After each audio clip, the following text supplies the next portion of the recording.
Hallo und herzlich willkommen bei unserem Was ist Kerbal Space Program 2 Stream.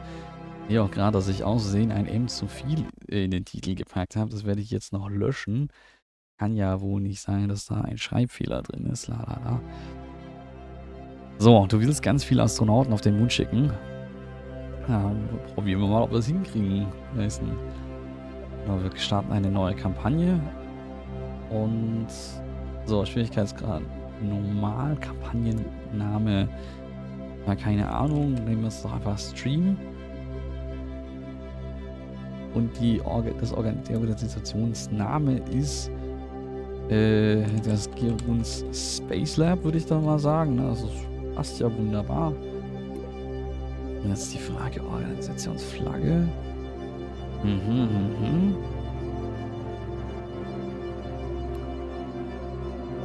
Perfekt.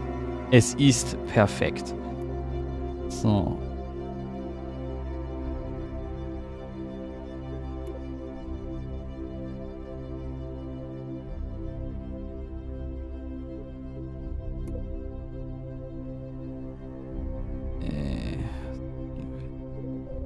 Wie sieht das denn dann aus mit dieser Flagge? Achso, ja.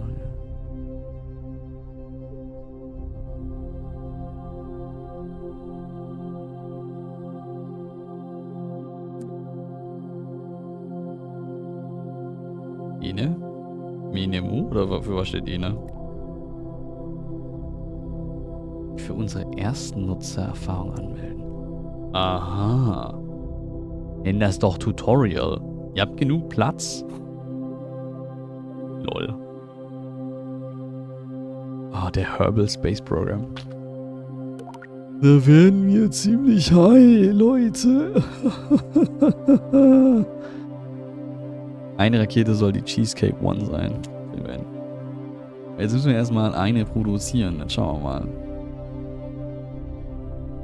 Wir können sonst auch die Chesscake One nehmen. So. Dann muss ich hier reinschauen. So, so, vielen Dank übrigens an die Entwickler an der Stelle nochmal, die mir den Key zur Verfügung gestellt haben. Sorry, dass ich jetzt so lange gebraucht habe, bis wir es hier covern. Nachdem aber am Anfang ganz viele Leute gesagt haben, oi, das läuft aber nicht rund, habe ich dann gesagt, so, okay, wir haben ja meistens nur irgendwie einen Termin für die ganzen Spiele, dann warten wir jetzt noch ein bisschen damit ab, bis wir das Spiel covern. Und jetzt hat es ganz gut dazu gepasst, dass wir ja vorher Tin Can gestreamt haben. Ich dachte, mach mal einmal so ein Weltraum-Theme. Genau. Genau, Möwenfeste ist dann auch kariert. Muss ja. Your new space program, leaping forward into the Das ist cool. cosmos. Since the dawn of Kerbal kind, we have looked to the sky and wondered what sublime mysteries lie hidden in the darkness, like jewels never beheld. These untold treasures may soon reveal themselves due to the efforts recently founded Kerbal Space. Oh my, I think that might have been the only copy of the orientation film. Hold on! Slides, somewhere. Rutscht irgendwo hin. Voll die gute Übersetzung. First day running the Kerbal Space Program. This campus hosts the greatest ever gathering of astronomers, astronauts, and engineers. After years of focused effort, this collection of geniuses has created several very impressive buildings. We believe we have all the necessary pieces to take our first steps off the ground. The best way to advance our technologies further is to get up there and learn by doing. All we need now is somebody to show us how to put all these parts together. Well, we also need somebody to help us out with the flying. We need a lot of help, actually. That's why you're here. My name is Paige, by the way. If you need any hints, feel free to visit me over at the training center. Everything in there is well padded, so it's a great place to get up and running. Welcome aboard! So, viel schlimmer wird der Kobmos, wenn er drin ist. Ja, ich glaube, er ist noch nicht drin. So. Also. Hallo und willkommen im Kerbal Weltraumzentrum. Hier findest du alles, was du brauchst, um dein angehendes Weltraumprogramm zu einem legendären Erfolg zu machen. Unsere Techniker haben ein Technikbereitungsprogramm erstellt, das dir beim Bau und Start deiner ersten Rakete helfen soll. Du kannst die einzelnen Lektionen hier im Trainingszentrum aufrufen.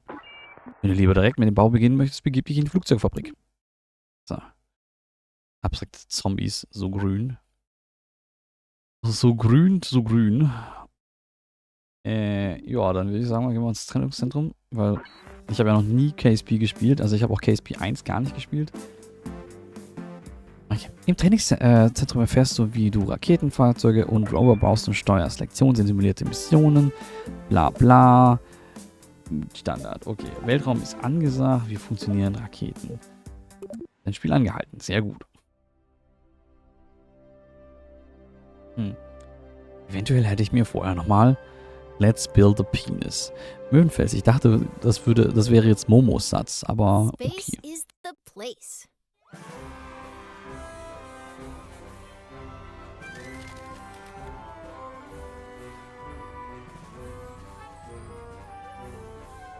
So you want to get to space. Have you tried rockets? Rockets use fuel and engines to create thrust, which propels them forward. When a fuel tank is empty, it is dropped to stay as lightweight as possible, allowing the rocket to go even faster. These tanks, as well as other expendable parts of a rocket, are called stages. Different stages do different things. Often the first stage is very powerful, with just enough fuel to get the vehicle through the atmosphere. The second stage usually has a low-thrust engine that, while not as powerful, is more fuel-efficient. After dropping the heavier first stage and leaving the atmosphere, the second stage engine pushes the much lighter second stage to orbital speed.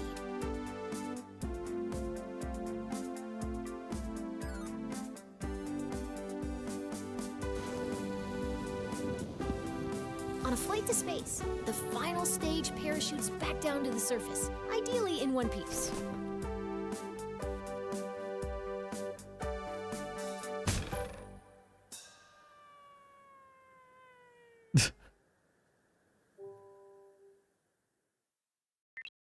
Unwegise. So, du hast gelernt, wie man ins All fliegt. Ja, wunderbar.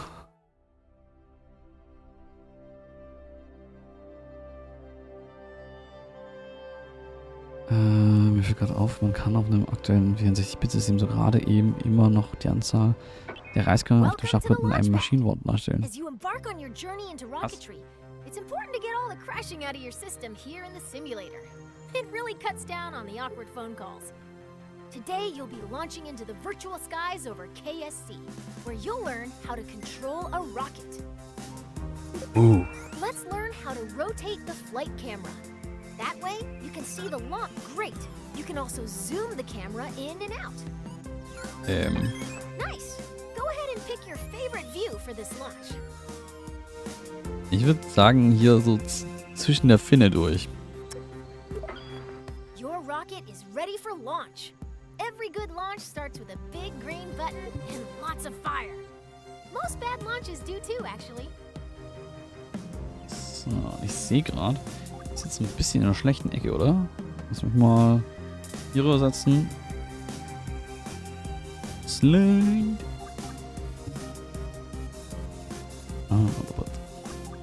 So. Okay, a bot, a shaft and a belt. Your favorite view is the bottom of the rocket. Nein, hier in der Finne. Ihr versteht das alles falsch. Ne, ansonsten würde es so aussehen. Guck, da sehen wir das Loch.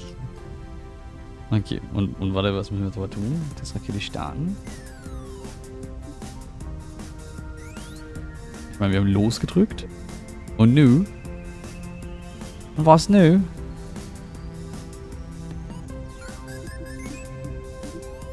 Irgendwie was nö.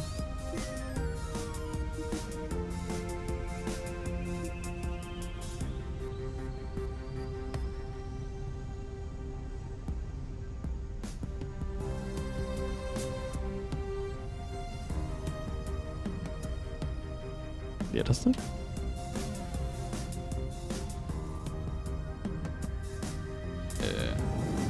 Shift. Looking good. Ascend to 1,000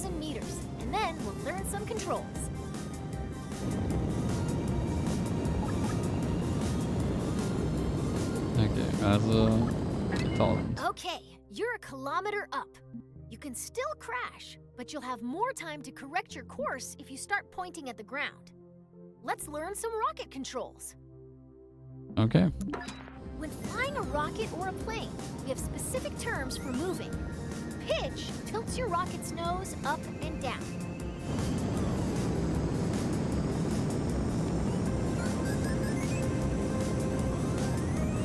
Wie weit müssen wir denn?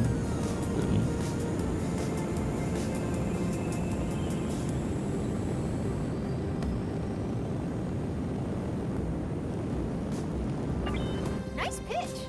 Now pitch up. Let's move on. Yaw steers your rocket left and right. Try it now. Now yaw to the left. Excellent. Now for the final control. Roll rotates your rocket clockwise, and that's the basics of rocket flight. Feel free to experiment with the controls. We can move on when you're ready.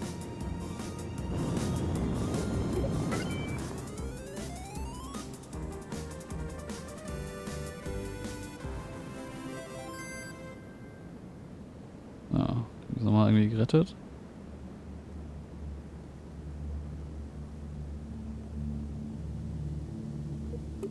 Passt schon.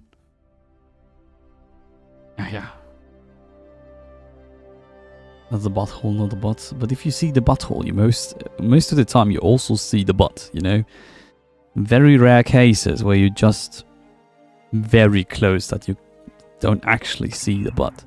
So you want to get to space. And you It's still time see to the make a butthole. rocket. But yeah. Safe. So, also, lass mal eine A Rakete simple bauen. rocket requires 4 crucial components: a command module, fuel tank, engine, and parachute. Let's start by learning how to add a command module. A command module allows us to control our vessel. As long as there is at least one command module on board, our rocket will be operational. This rocket will use a command pod, which can be manned by a Kerbal and is located in the pods category. Or multiple Kerbals. It all depends on the crew capacity of the part. For this lesson, we're going to make a small rocket, so we need a small command pod. Great! It doesn't look like much, but it's a promising start. The next thing our rocket needs is a fuel tank. Fuel or propel. How about that one? Rocketry Weekly. Notice the part is. Now that's beginning to look like a rocket. Well, almost. We need an engine. Here at the KSP, we have 4 different types of engines: launcher, sustainer, orbital, and deep space engines. Now let's add the sustainer engine to the fuel tank. Langweilig. Excellent! Our rocket is looking pretty great. We just need one final time. Our one Kerbal rocket doesn't weigh much, so we only need an extra small parachute. Let's go with that one. Now all we need to do... Congratulations! You've just built a rocket. Are you sure you Okay, haven't... easy soweit. Genau. Wer im Stream hat dann hier eigentlich schon KSP 1 gespielt? Na, wie gesagt, ich habe es gar nicht gespielt. Ich kenne es nur von anderen Menschen. Aber ich habe kurz zugeschaut, wie ein Not Eric es am Strand von Belgien angemacht hat, bis der Laptop leider leer ging. Let's learn how to manipulate the camera inside the vehicle assembly building. First, let's rotate the camera. Nice. Now let's zoom. Great. Now let's pan. You can also focus your camera at a specific part. If you want to view your rocket from the top, front, or sides, switch to blueprint mode.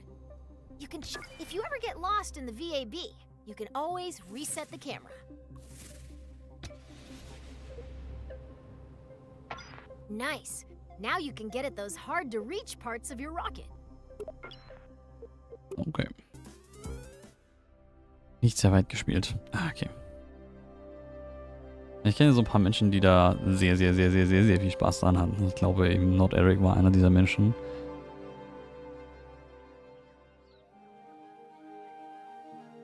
Layson, du könntest vielleicht auch viel Spaß daran gehabt haben. Let's take it out for a little hop.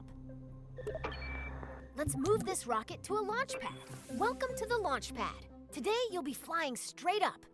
Your rocket should do fine without any steering inputs, but if things get out of line somehow, feel free to intervene.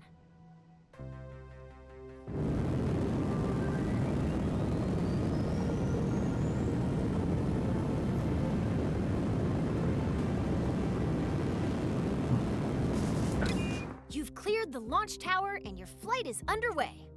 Let's learn about staging. Rockets are constructed in sections called stages. Each stage is designed for a different part of a mission. When a stage completes its job, it's dropped to shed weight. On your right, you'll find the staging stack. It displays all of the functions contained in each stage. Every time you select the Go button, you'll activate a new stage. Starting from the bottom, each stage's fuel supply is shown on a bar next to the stage. Your active stage, Stage 1, still has a little fuel in it. Okay. When it goes dry, you'll drop that stage by selecting. Your first stage is out of fuel, and all it is doing is slowing you down. To drop that weight, you're going to activate your next stage. That will activate a decoupler, which will drop your empty stage. It will also activate your next. Ready? Oh. Hit go to lose that mass.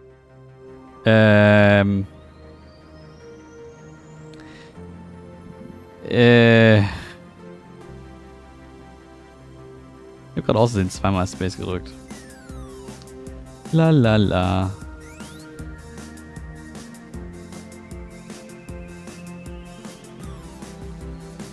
Ja, was ist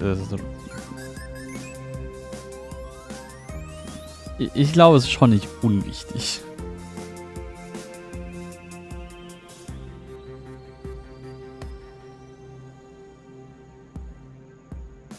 Das ist wirklich eine super kleine Kapsel, meine Fresse.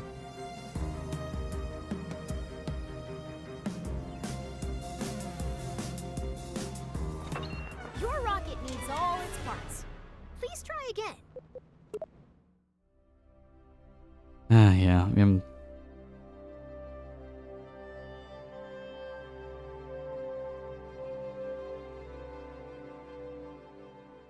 Hier sind wir leider... Ich habe das eigentlich richtig... Ich habe es drauf getimed, dass Your wir... rocket's ready. Ja, ja. Let's move this rocket to a launch pad. Welcome to the launch pad. Today you'll be flying straight up. Your rocket should do fine without any steering inputs. But if things get out of line somehow, feel free to intervene. Und Seraphim, vielen Dank für den Raid. Herzlich willkommen an alle neuen zuschauenden Menschen, die jetzt zuschauen. Wie geht's euch denn? Kann sein, dass ihr Werbung bekommt? Vermute ich sogar. Cleared the launch tower and on your right. Gesignus und Seraphim. Ihr hört mich vermutlich jetzt. Hallo.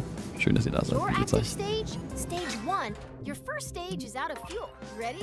Hit go to lose that mass. So, genau. Wir spielen gerade das Tutorial von Kerbal Space Program. Oh, ganz wichtig. Ich habe es nämlich noch nie gespielt, deswegen. Congratulations! You're nearly to space, and your next set of fuel tanks are empty. Now is to activate the next. Your capsule will now continue coasting up. All that's left to do is gaze back down at Kerbal and wonder if you remembered to lock your car. Nice work! So. Ganz gut. Müde und selbst. Ein bisschen müde, aber super gut. Wir haben hier wunderbare Spiele. Haben heute Tin Can angespielt. Einmal auf PlayStation, einmal auf PC. Und jetzt zeigen wir euch gerade hier Kerbal Space Program 2. Wann ist die denn rausgekommen? Die ist... Ich glaube, war es im März? Irgendwie sowas, oder? Warte mal, lass mal nachschauen. Das war doch, das war dieses Jahr. Und das ist aber die Early Access Version. Im Februar war das, am 24. Februar. War ja im März gar nicht so schlecht geraten.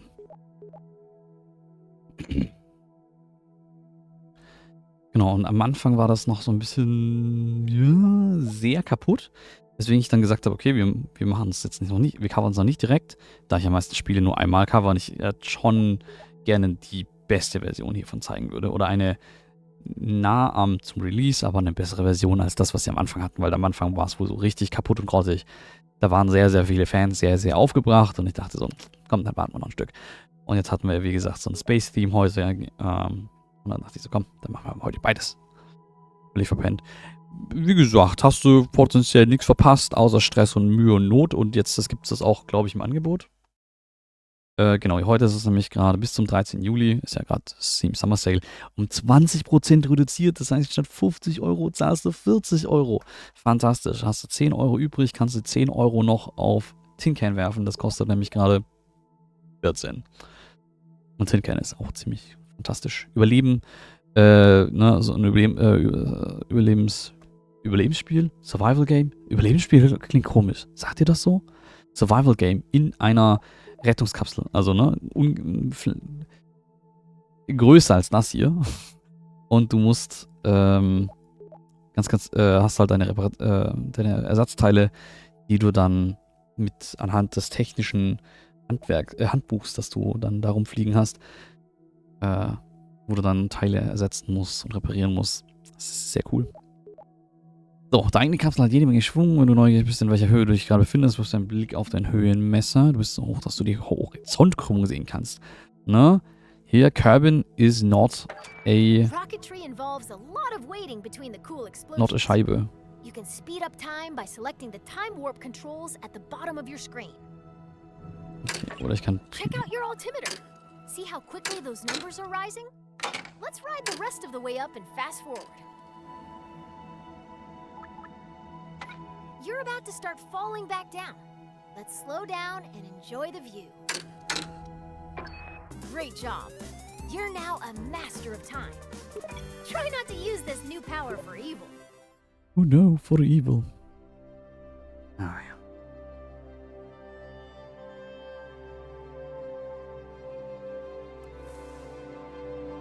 Naja, wie viele Stunden Gesinnung hast du denn in Kerbal Space Program 1? Weil ich habe jetzt zum ersten Mal Kerbal Space Program angefasst. Der Dave hat es ganz kurz angefasst und Layson hat das 1 ganz extrem wohl gespielt und den zweiten Teil auch schon. So. Ja. Genau, Seraphim, was gab's denn heute bei dir? If you deploy your parachute too early, it'll be torn off. If you deploy it too late, you'll do some unplanned underground exploration. The sweet spot for Kerbal is between 20,000 and 2,000 meters. Okay. Okay, you're low enough to activate the final stage. Hit go to pop your chute. Sollen wir noch ein bisschen fallen? Sollen wir noch bei 2000 erst stehen? Jetzt. 8, 7, 6, 5, 4, 3, 2. Yes. Nice work. The parachute will trail your capsule for a bit without fully opening. Once you've slowed down, your parachute is now fully deployed and slowing the capsule to a safe velocity. Congratulations! If this were real, Da hätten wir noch 600 Meter Raum gehabt.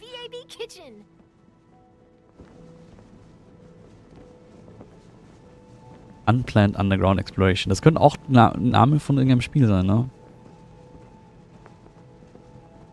Survival Crafting Dwarven Miner Simulator. Also wo du wirklich als Zwerg dann in der Fantasy-Welt überleben musst.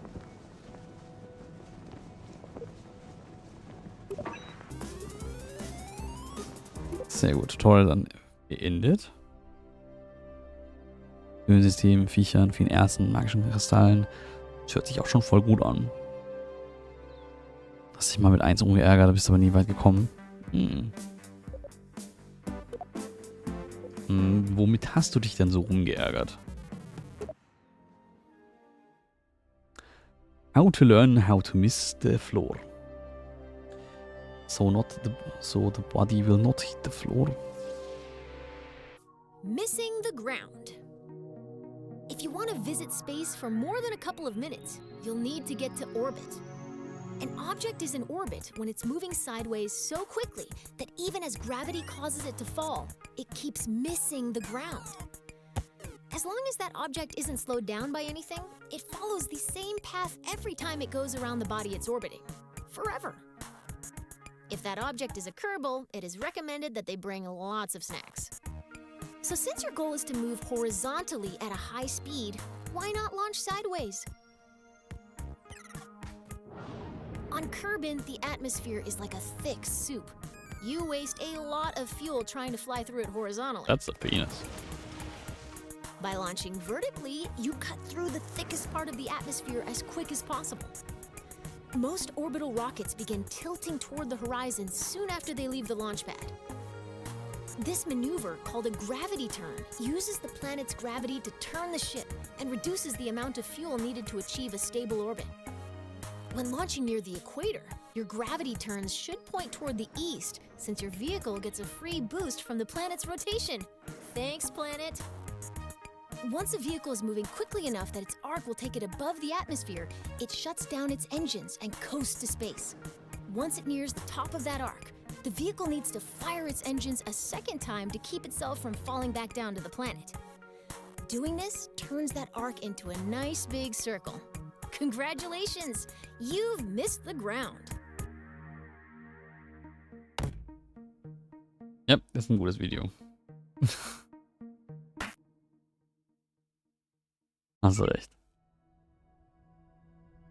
So geht es. Wir bekommen die Mission nicht. Ah, okay. Dann schauen wir mal, ob das hier besser ist. Ich meine, wir haben jetzt zum Beispiel jetzt rausgefunden, wie wir in den Orbit kommen. Aber jetzt ist ja die Frage, kriegen wir die praktische Anwendung davon noch hin? Aber ja. Übrigens auch ein herzlich willkommen an alle neuen zuschauenden Menschen. Schön, dass ihr da seid. Mein Name ist Gimrun. Wir bauen jetzt hier eine Rakete in Kerbal Space Program 2. Tailoring each stage to carry the weight of everything above it. To give you a head start, I've already placed an upper stage, perfect for maneuvering in the vacuum of space. It could use another, more powerful stage to push it up to space from Kerbin's surface. Let's turn this vehicle into a multi-stage rocket. Okay. Anytime we intend to drop an empty stage after using all of its fuel, we connect it to the stage above it using a decoupler. A decoupler contains explosive bolts that, when activated by a staging action, eject the attached stage away from the rest of the vehicle. Add that decoupler to the bottom of your rocket. We need to attach a larger, more powerful lower stage to the bottom of your rocket. To keep things simple, I've whipped up a new lower stage in another workspace. You can bring saved vehicles and other sub-assemblies into an in-progress workspace by merging it. Out in the real world, this list would show all of your saved workspaces. Here in the simulator, I'm only showing you the lower stage you need to merge. Now that the lower stage has been merged into your current workspace, you can see it next to the upper stage. Select the lower stage and connect it to the decoupler beneath the upper stage. Perfect! Merging is a very powerful tool. Anytime you want to reuse a particular booster, lander, or other element from an existing rocket, merging saves you the hassle of making the same thing over and over. Das ist cool. Dass man einfach Dinge reusen kann. Okay, schon, wie man das überhaupt schafft, war im ersten ja, gefühlt in Null der Fall. Wenn auch nicht das, wo ich gescheitert bin. Ja, ich meine, aber es ist halt schon ein zweiter Teil. Sie haben vermutlich gemerkt, dass irgendwie im ersten Teil viele einfach daran gescheitert sind, dass sie nicht wussten, wie sie Dinge machen sollen. Und jetzt mit mehr Erfahrung kann man dann auch mal so schöne, ja, Tutorial-Videos machen. Weil schätzungsweise ist ja KSP2 sehr, sehr ähnlich wie KSP1. Na? Es unterscheiden sich nur ein paar Details. Space rockets sometimes need an extra boost. In a rare case of rocket scientists naming something well, these additional rocket engines are called boosters. Boosters are attached to the sides of a vehicle to keep them out of the way of the main engines. Solid fuel rockets make great boosters. They produce a very high thrust for a short time. Let's attach some boosters to the sides of your vehicle. Okay. We'll start by attaching 4 radial decouplers that will eject the spent boosters when they're empty. To make sure that these decouplers are evenly spaced and aligned with one another, you'll be using the symmetry tool. Okay. Great! Now when you place a part on one side of your rocket, 3 more evenly spaced duplicates will appear around the rocket. Go ahead and add 4 radial decouplers. Sehr cool. Perfect. Now you've got 4 radial decouplers exactly where they need to be. Mhm. Let's attach those solid fuel boosters. Since you're still in 4x symmetry mode, simply attach this booster to one of the decouplers you just placed. That will attach copies of that booster to the remaining decouplers. Great job! You've finished your orbital rocket. You can symmetrically place up to 8 parts at once, a feat that could until now only be achieved by certain sea creatures. Okay. Servus, Bison. Du kommst genau richtig, ja. Genau, wir machen gerade noch das Tutorial. Wir bauen da gerade noch die Standardrakete. Und dann müssen wir es natürlich erstmal testen, weil ich habe KSP 1 nicht gespielt. Deswegen müssen wir jetzt alles in KSP 2 lernen. Und von Gesingos aber habe ich jetzt auch schon das Feedback bekommen, dass diese Videos, die jetzt gerade bekommen haben, wie man überhaupt in Orbit kommt und so, ziemlich gut sind, weil es die in KSP 1 nicht gab. Nobody wants to start out their flight by popping their parachute, right? Most parts that can be staged are automatically assigned to stages. Their activation order can be seen in the staging stack. You can change when staging events occur by moving them between stages. You can also add, remove, and reorder stages. Best of all, you can do this in both the VAB and in flight. Wunderbar. Ich glaube, wir müssen zum Beispiel die Booster vorher machen, bevor wir diese Stufe machen. Weil das könnte sonst schmeißen wir die einfach weg. Sonst ist sie ungenutzt. The staging order begins at the bottom of the staging stack. You want your boosters and main engine to fire together for maximum thrust. Ja. Your solid fuel boosters burn very hard and very fast, so they will run out of fuel first. Even though your main engine and boosters will activate at the same time, you want to drop the empty boosters before you drop your main engine. You'll add a new stage above stage 1 to do one thing. Now move all 4 radial decouplers from stage 4 to your new stage 2. Also. Ach so, nee, warte, wir müssen... Die sind schon beide hier. Aber die Radial Decoupler ist die hier. All done. Your remaining stages are set up so that stage 4 will activate your orbital stage's engine. Stage 5 will detach the orbital stage's fuel tank when it's empty. And stage 6 will deploy your landing parachute. Okay. Thanks to you, this rocket is ready to fly. Keine Ahnung, wie gut die sind, um fair zu sein. Wichtigspunkte sind meiner Meinung nach drin, aber ich habe auch ein gewisses Grundwissen, das andere sehr wahrscheinlich nicht haben. Naja, ich meine, ich fand es jetzt schon verständlich. Von daher, wir werden sehen. Aber schon mal dieses Feedback, dass es diese Videos im ersten Teil nicht gab, ist ja schon gut. Einfach so weird. Hier ist Ersteindruck, das in der Treibstoff dafür machen 80% der Rakete aus. Alright, we're ready to light this candle. In this flight, you're going all the way to orbit. I'll walk you through the process of launching, executing a gravity turn to get moving sideways, coasting to... Before we begin, let's talk about the nav ball. The nav ball shows your vehicle's orientation relative to the horizon. Mhm. The blue half of the ball represents the sky, and the brown half represents the ground. The level indicator at the center shows your vehicle's orientation. When you turn, the ball turns. When you roll, the ball rolls. Assuming you want your rocket pointed at the sky, you'll want to see lots of blue on the nav ball. If you get confused, remember this rhyme. If the nav ball's brown, you're going down. Wunderbar.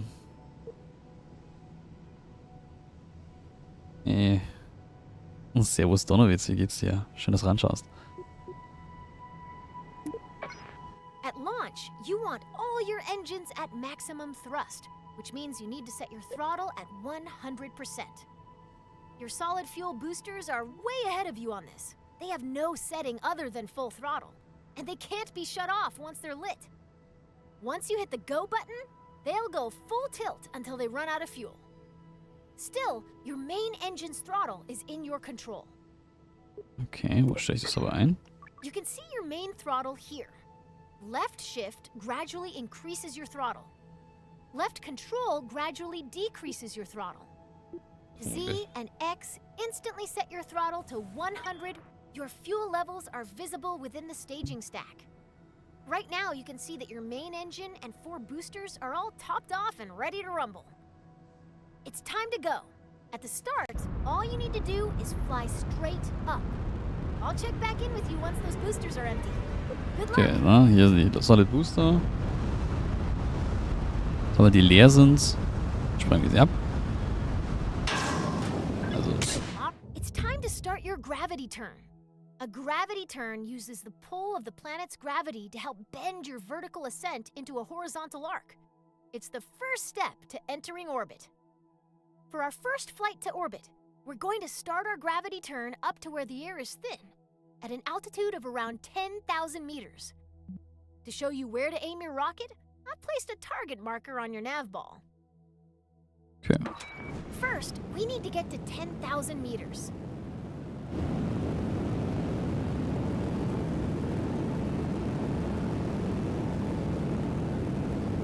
Gehen wir unsere Rakete ein bisschen. You're going to yaw towards the east so that the target marker is in the center of the nav ball. Your vessel and nav ball should look like this example video if you're performing the gravity turn correctly.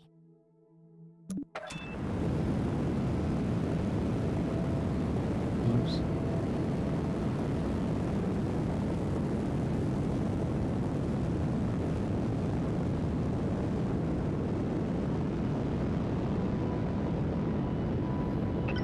Way to make your current stage's fuel is empty. Let's drop it and activate your deep spin. Great job! Your rocket is on its way to orbit. As you gain experience, you can make your gravity turns more efficient by starting to tilt your rocket soon after liftoff. Adjusting course with a series of small corrections instead of one big one will leave you with a lot more fuel when you get to orbit. Turning immediately after launch requires a very stable rocket. So if you ever have trouble keeping the pointy end up, you can try the simplified wait and turn method we use today. Okay.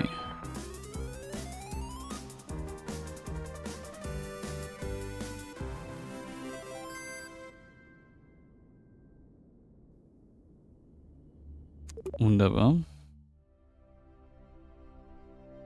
Okay, wir wissen schon mal so, wie wir diese Gravitationswende angehen, aber noch nicht, wie wir jetzt in Orbit kommen. Right now, we're on a ballistic trajectory. If no further adjustments are made, your rocket will eventually fall back down to the ground. Our objective is to turn this arc into an orbit. The process of turning your trajectory into a circular orbit is called circularization.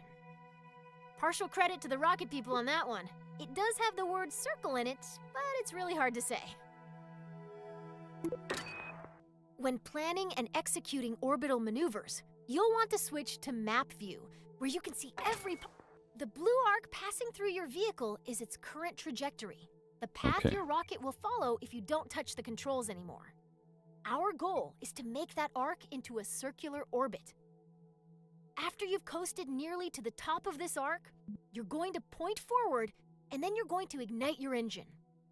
If you time this burn right, you'll never quite get to the top of the arc, as it'll keep widening in front of you until it wraps all the way around the planet. Let's break that down a little more. The top of your arc has a helpful tag in map view. It's called the apoapsis, abbreviated as AP. You're going to max out your throttle before you pass this point. We're paused at just before the apoapsis. We want to go faster in the direction we're already moving, so we need to make sure our rocket is pointed forward. There's a handy marker on your nav ball called the prograde marker. That represents your forward direction. Use the Stability Assist System, or SAS, to point your vessel at that marker. You're all lined up and ready to go. The next step is to go max throttle. It can take time for your arc to fully expand into an orbit.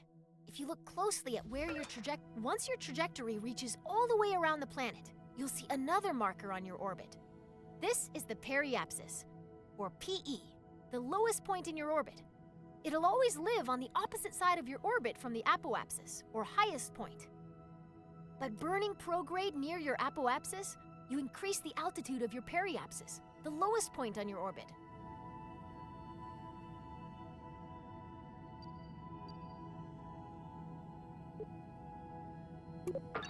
Here's the most important thing to remember about setting up an orbit above an atmosphere. Your periapsis must be higher than the atmosphere, or your rocket will start to slow down every time it dips into the upper atmosphere. On Kerbin, that means every part of your orbit must be higher than 70 kilometers. Okay, your orbit is fully out of the atmosphere. Cut the throttle. You did it! You're in orbit! This is when I'd usually tell you to look under your seat in the simulator, where you'd find a delicious celebratory treat. Sadly, since the vending machine in the astrodynamics lab broke down, it has gotten very difficult to hide snacks anywhere at KSC. Feel free to take a moment to admire your first orbit. In a way, you've given yourself a mind snack, which is way better than the edible kind anyway. Right? Oh. Right? Show. Ja, auf jeden Fall Tutorial ist echt gut. Hast du definitiv recht. Das Tutorial auf Deutsch lesen, Englisch hören, würde mich wahnsinnig machen. Ja, das Ding ist halt, es ist ja ein deutscher Kanal und viele Leute mögen ja durchaus dann auch das Spiel auf Deutsch hier spielen. Deswegen dachte ich, wenn wir am Anfang jetzt schon so viele Probleme hatten damit, gebe ich es euch auch in Deutsch, damit ihr wisst, ob denen die Übersetzung sowas taugt. Das ist ja nämlich immer durchaus eine spannende Frage, ne? Taugt die Übersetzung was?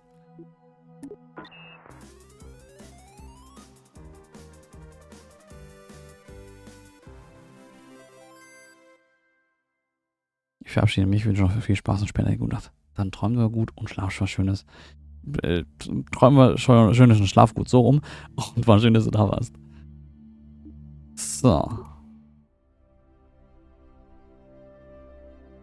Genau, viele Leute übrigens, die mich noch nicht kennen, mein Name ist Gerun. Ich stelle hier ständig neue Spiele vor, das heißt, über die letzten 6 Jahre habe ich über 1100 Spiele hier vorgestellt. Hauptsächlich Indie-Games, aber auch AAA ist dabei, ob Konsole oder PC. Ich habe irgendwie vieles. Ich habe die Switch, die 360, also Xbox 360, die PS4 Pro, Steam Deck und halt diesen PC mit einer 2070 drin und ich hoffe, dass ich irgendwann nächstes Jahr dann auch mal eine bessere Grafikkarte oder vielleicht einfach einen komplett neuen PC. Ja, das wäre fantastisch. So, Umlaufbahnen sind anscheinend komisch. Wir haben herausgefunden, warum.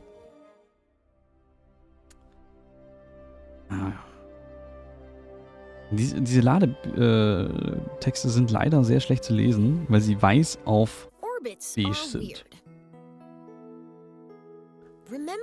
Bis dann lesen. Drum mal schönes.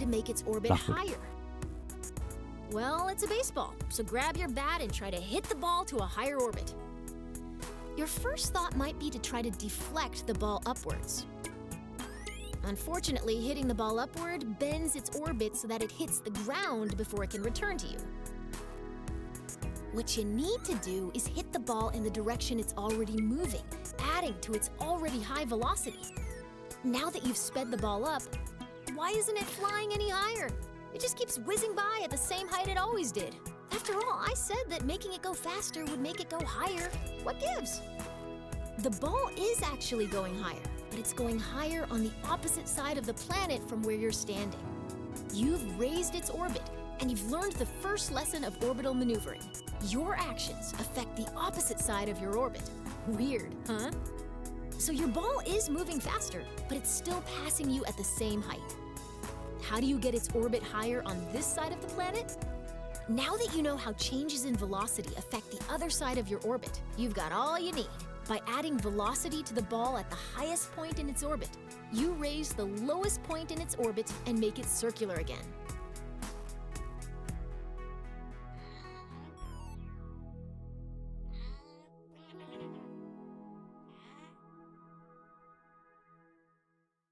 Die Videos sind schon sehr, sehr knuffig. So, gestern hat Solo gespielt, für Runden nur gestorben, nichts getroffen, jedes Mal super angekäst von meiner Unfähigkeit gewesen und mein Nerd Rage in den Handel gesteckt. Und jetzt tun mir die Arme davon etwas weh. Auch gut. Ich meine, ey, was immer dir funktioniert.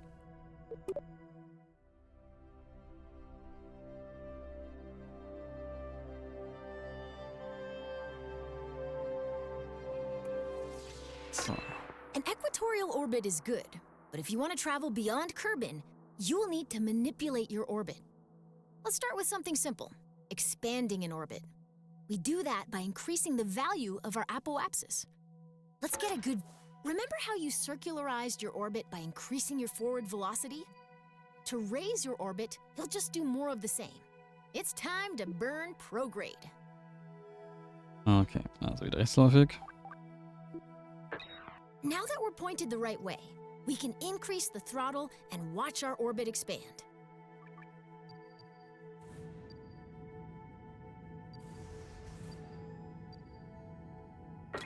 Ooh, cut the throttle. If you overdo it, you'll leave Kerbin's orbit entirely.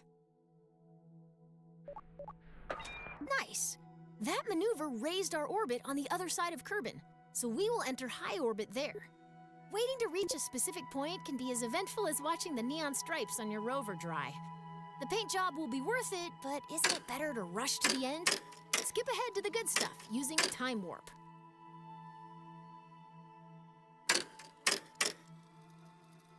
Okay.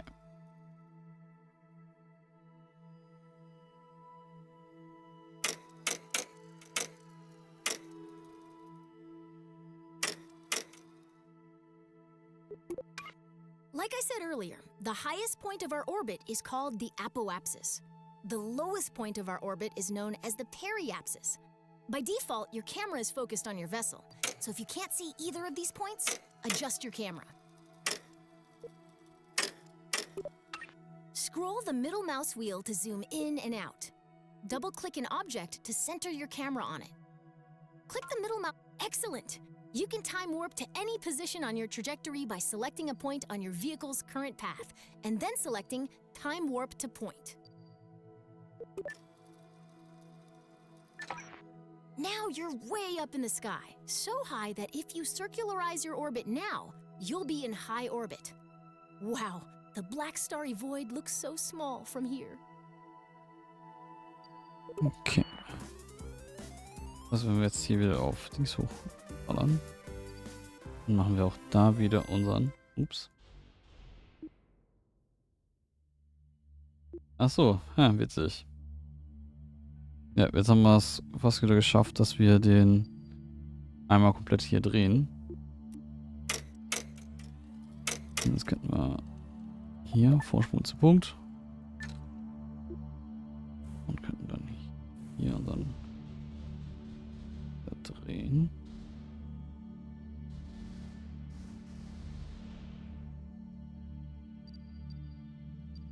Und haben wieder unseren Orbit verändert. Sehr spannend. Sollte schon echt gut aufgebaut sein, nach dem Überblick der Physik und optimalen Ablauf, dann Stück für Stück alle Schritte mit Ansage durchführen. Jo, das finde ich. Also das ist tatsächlich sehr, sehr gut. Also ich fühle mich jetzt hier recht sehr sicher. So. Space probe cores, a lot of critical rocket parts use electric charge. You'll want to design your rocket so it can generate and store EC. Most rocket engines generate electric charge while active, but we'll still need a way to keep our batteries full while coasting between maneuvers. Solar panels convert Kerbal's light into EC for our rockets. Small solar panels can just be placed, but large solar panels are delicate and must only be deployed once we're out of the atmosphere. I've equipped this rocket with 2 deployable solar panels. Here's a hand crank. Get to work. Dann schlaf du auch gut, Donowitz. War schön, dass du da warst. Bis zum nächsten Mal.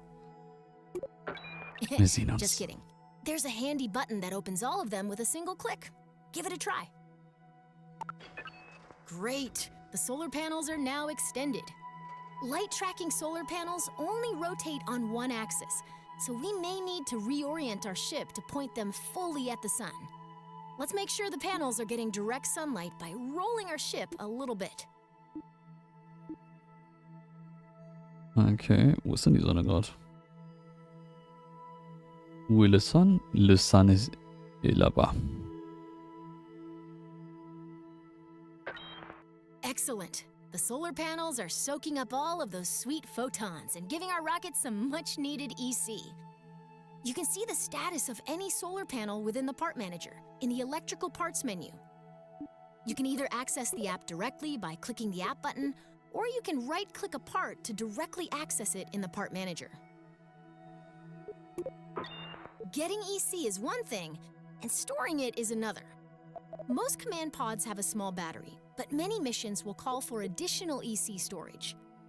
When we're traveling far from the sun or going to the dark side of a planet, more batteries means more peace of mind. Ah.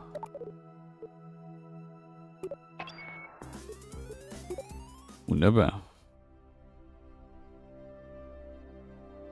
Hast du mich auf Kurbelung gefreut? Nein, nicht kurbeln. At some point, the crew will run out of snacks. Did you know a Kerbal is 99.9% more likely to crash when hungry? That's when it's time to head back down to Kerbin, a planet known for its plentiful snack options. First, let's get a better view for this operation. Ich habe noch keinen Account. Ich habe mich noch nicht entschieden, wo ich meinen Account haben will. Es ist furchtbar. Remember how we burned prograde to raise our orbit? To lower our orbit, we burn in the opposite direction, retrograde. SAS can really help us out here, so let's turn that on. So, SAS. Now flip retrograde, the opposite direction to our rocket's movement. All right, the rocket is aligned to retrograde. Increase the throttle and burn until our trajectory is just past the atmosphere. Okay.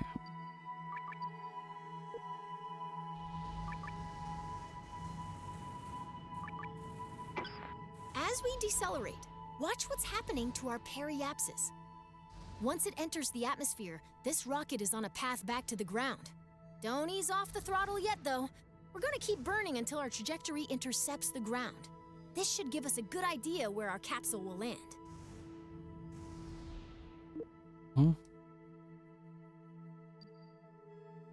Okay, anscheinend noch mehr.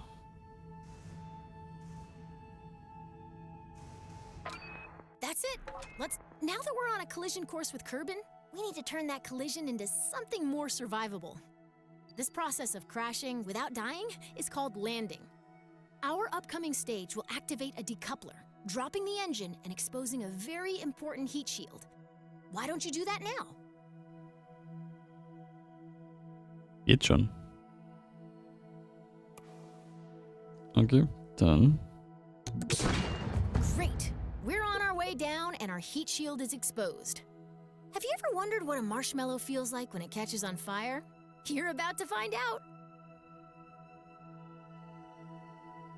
Oh, Main. Ah, hier. Wo ist denn überhaupt Main? Bison. Das ist, glaube ich, auch eine Sache, die ich nicht weiß.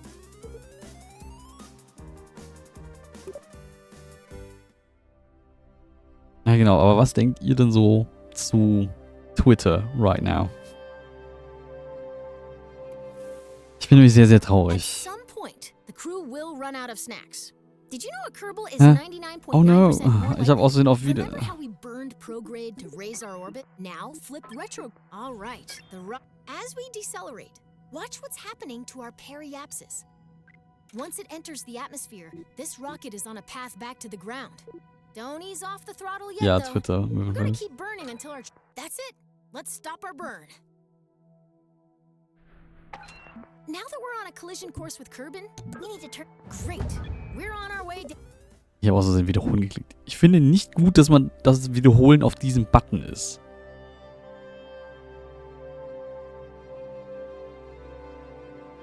Ja.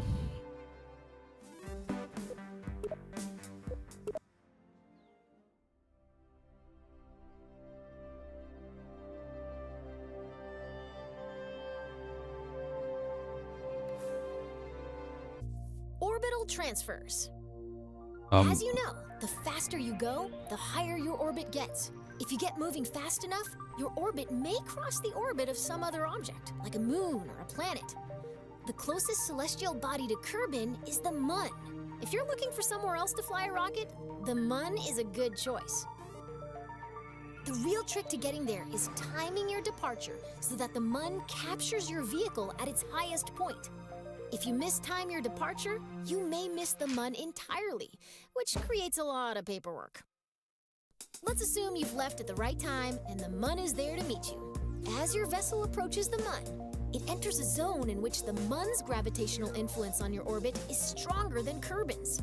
This zone is called the Mun's sphere of influence. You've had to go very quickly to escape Kerbin's gravity, much too fast for the Mun's low gravity to capture you. If you don't slow down, your vehicle will speed past the Mun and be flung farther into space. Remember what I said about paperwork? Once you're in the Mun's gravity well, the best way to slow down is to fire your engines backwards until your trajectory becomes a nice, stable orbit. Now you're a moon of the Mun! Ha!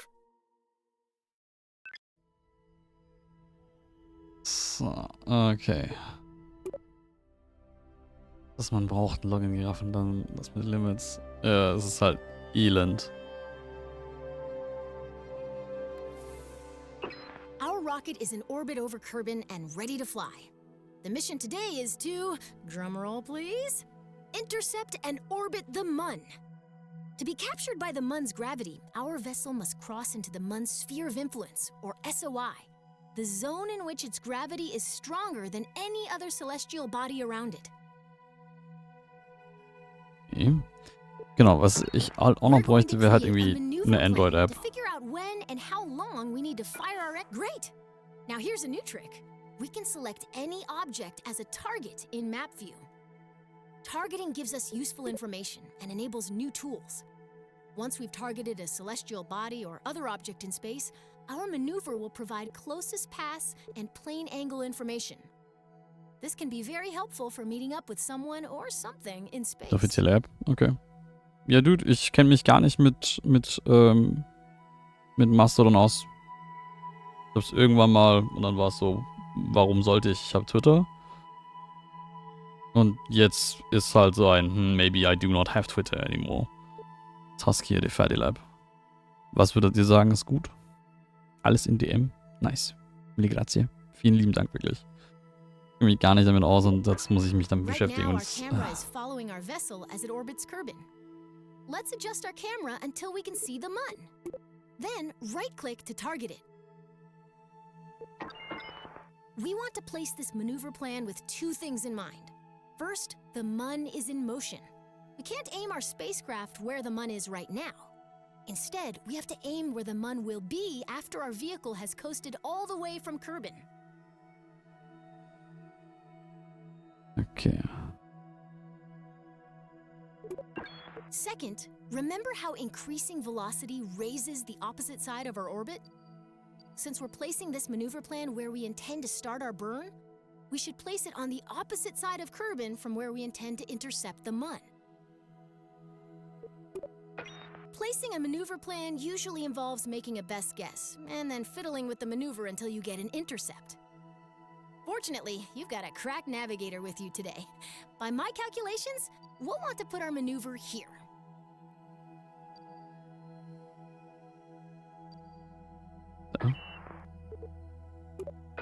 Excellent!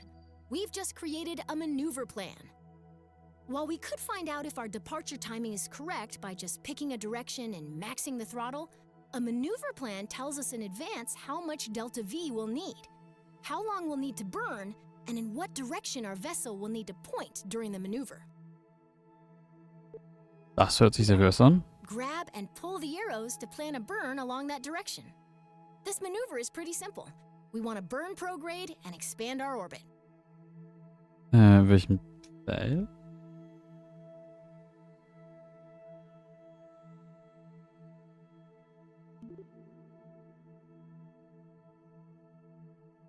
Was?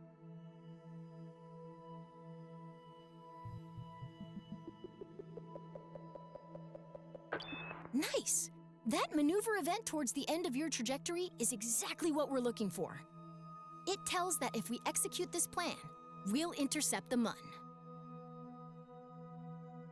Mhm. If a maneuver looks right, but we're not getting the intercept we expect, we can change the starting position of the maneuver by grabbing and dragging the middle of the maneuver plan along our orbit. It's very common to refine a maneuver plan by adjusting both the position of the maneuver and the direction of the planned burn. Okay. Excellent! We've just created a maneuver plan. While we could find out if our departure timing is correct by just picking a direction and maxing the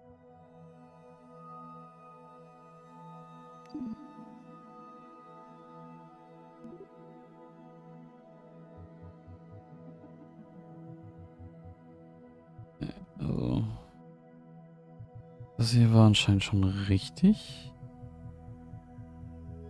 Oder auch nicht.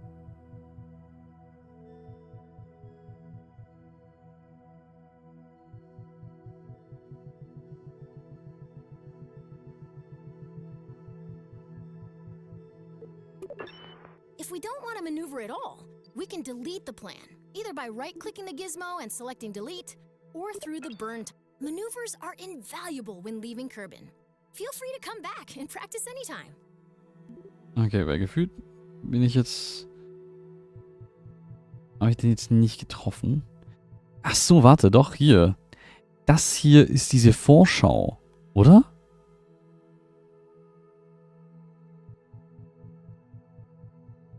Oder?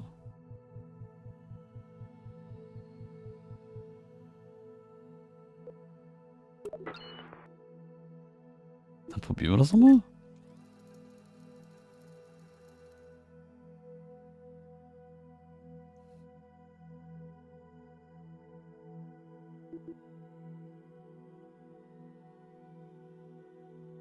Okay.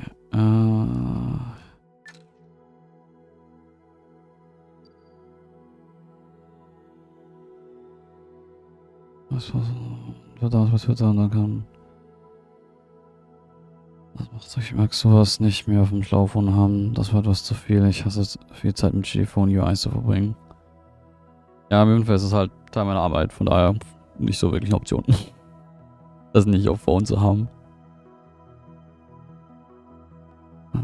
Phone-Apps haben oft keine Extensions. Twitter und eine Browser-Extension wäre fürchterlich. Ja, ich kann sie ja immer noch auch auf dem Desktop verwenden.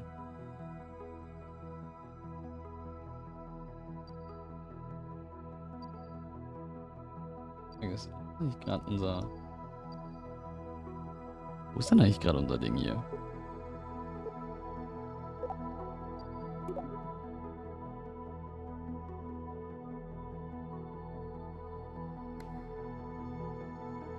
Ach so, ist... Nee.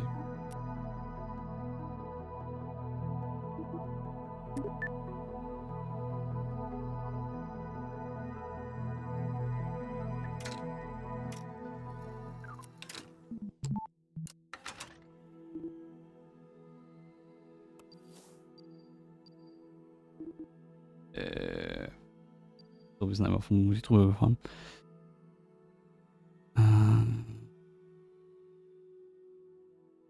Oh, hier so. So.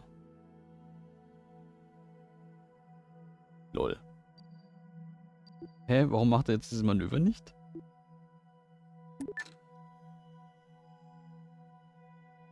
Das ist natürlich auch total praktisch, dass die Fehlermeldung unter dem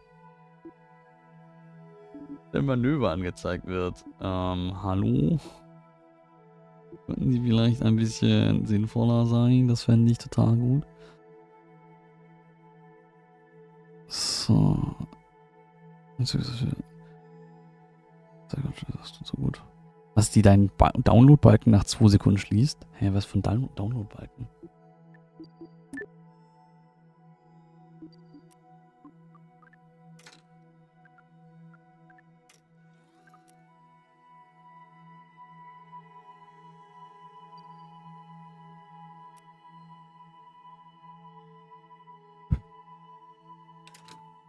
Okay.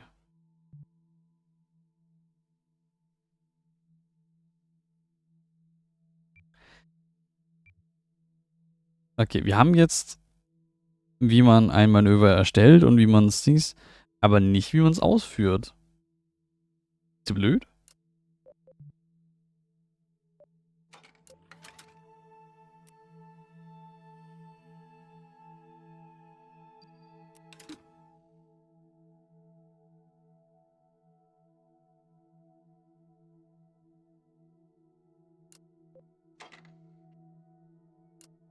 Ein Bild poppt das in so einem kleinen Balken hoch, um und dran. Ah, okay. Ja, gut. Das macht Firefox nicht.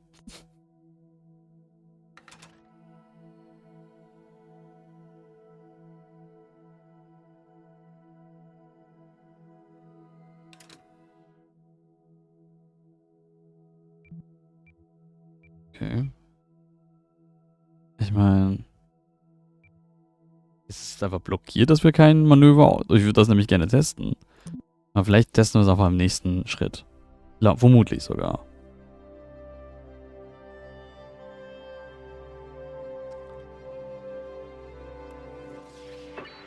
We've got a maneuver plan that intercepts the Mun. Now we just need to execute that maneuver and fly to the Mun ourselves.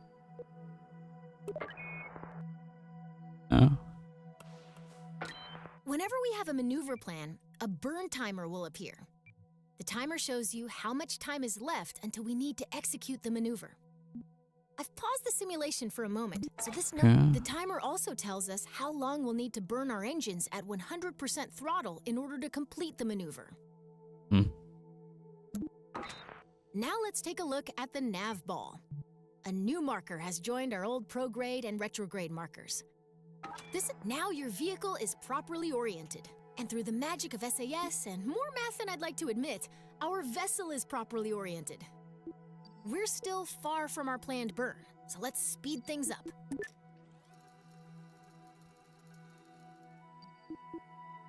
Anscheinend müssten wir unsere selber durchführen. While we could rely on our reflexes to time warp at the perfect moment, a less stressful alternative is warping to a specific point in our orbit. See this button?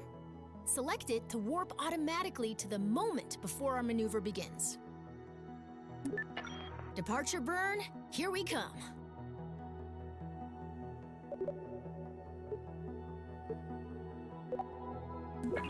I like explosions too, but now isn't the time to start your burn. Let's try again. Also? No. Hä? Ich dachte, wir hätten... Ich dachte, wir hätten das gerade machen müssen.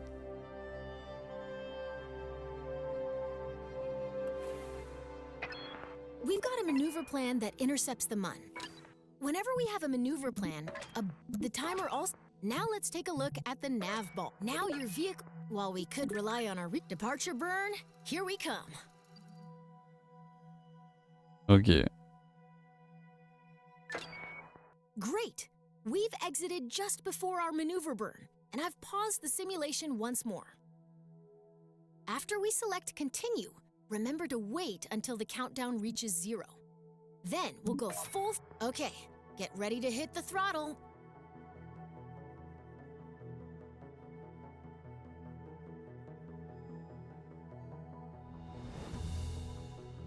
Vermutlich war es schon richtig, aber das Tutorial hat den einen Schritt quasi nicht machen dürfen und deswegen war es unglücklich. 5, 4, 3, 2, 1, Zündung. Watch the burn timer. We want to stop our burn once it reaches 0. Ja, es war richtig, nur war das Spiel unglücklich, weil wir das Tutorial nicht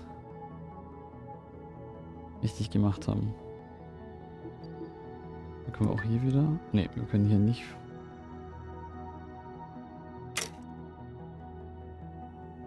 Auch nicht... Also wir können auch nicht schneller spulen. Wir müssen jetzt hier die 15 Sekunden abwarten.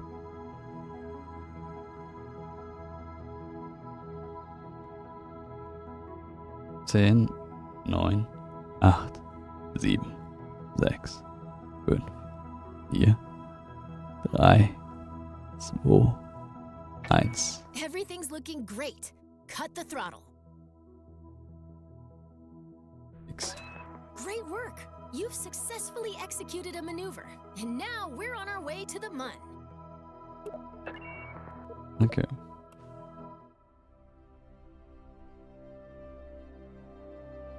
Ich glaube, Z war auch 100%. Das heißt, wir hätten gar nicht auf der Dings drücken müssen. It's going to take a while to reach the Mun, but don't let the wait fool you. We're now moving faster than any Kerbal has ever flown before. When we enter the Mun's sphere of influence, we'll be going way too fast for the Mun's gravity to capture our vehicle. Mhm. Deswegen Retrograde. To orbit the Mun, we'll need to burn retrograde once we're inside its SOI, or sphere of influence. This will slow us down enough to keep us from being whipped into interplanetary space. Let's start by time warping until we're within the Mun's sphere of influence. That's the sphere within which the Mun is the primary gravitational influence on your vehicle. Let's get a little farewell, Kerbal. We'll miss you.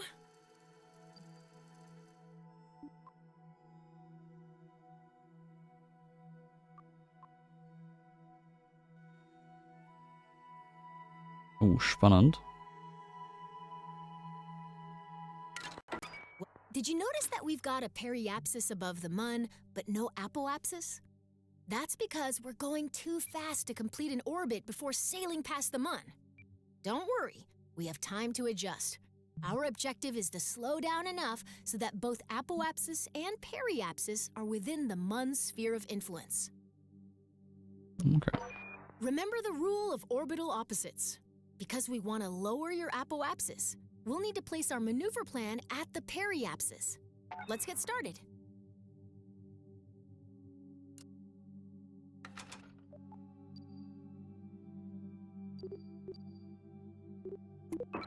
In order to reduce our apoapsis, we need to slow down by burning backwards, or retrograde.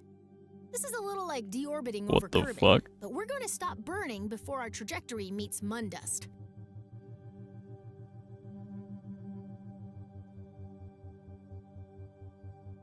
Alter, was ist denn das mit den Effekten? Maneuver plan set. Next up, let's make sure we're pointed where we need to be. Okay. If the maneuver is right and we're pointed in the right direction, now we need to, and we're on our way.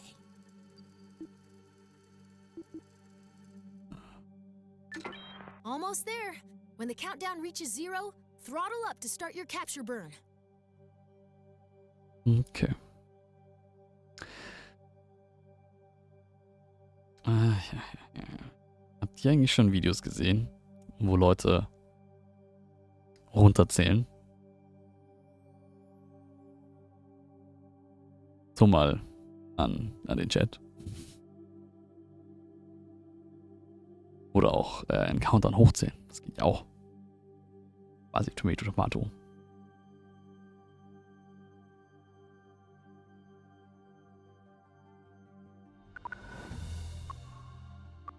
Du verstehst die Frage nicht. Throttle up now. Keep burning until the burn timer reaches 0.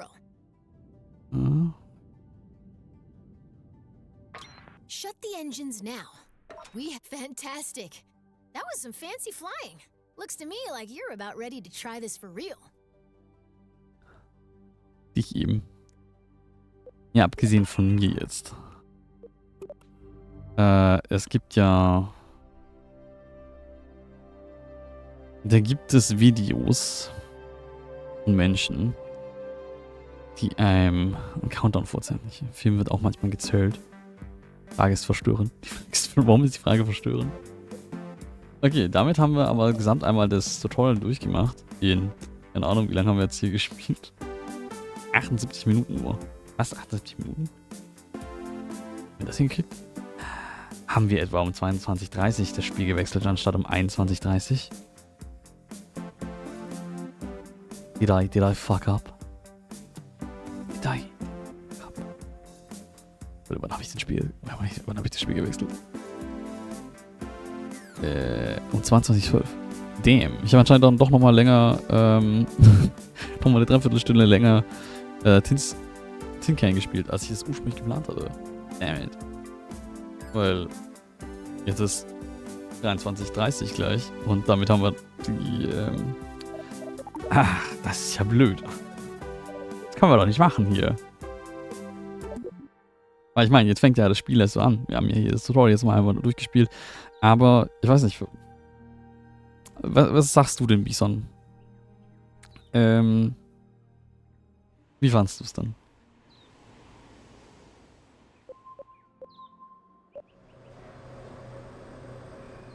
Weil ich meine, wir haben jetzt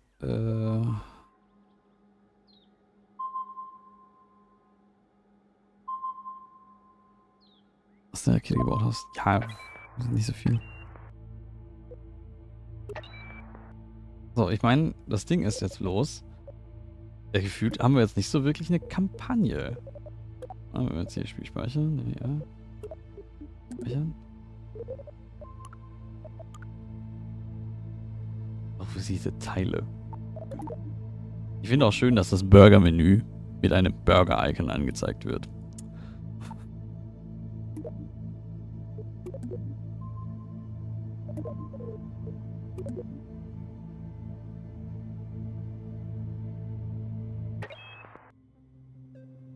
Das, was interessant ist. Warum, worüber Tableflip denn, wie du das neue Spiel das findest.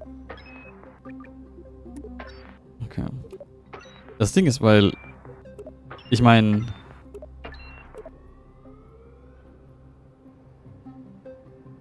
das Ding ist, ich meine, das soll ja wohl jetzt eine,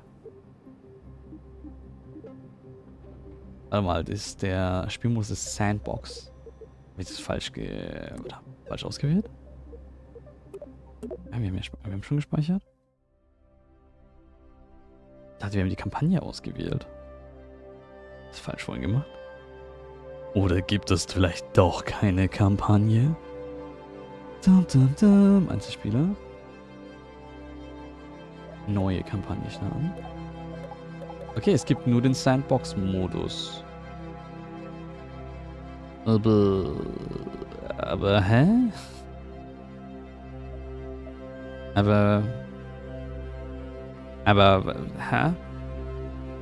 Aber was... Ich meine, wir können natürlich jetzt da hingehen, uns eine eigene Zielsetzung machen. Na, können wir machen. Aber, ja. Okay, das KSP 1 war ja für mich Bring Your Own Fun und auf dem Mond landen. Technically, I landed. Okay.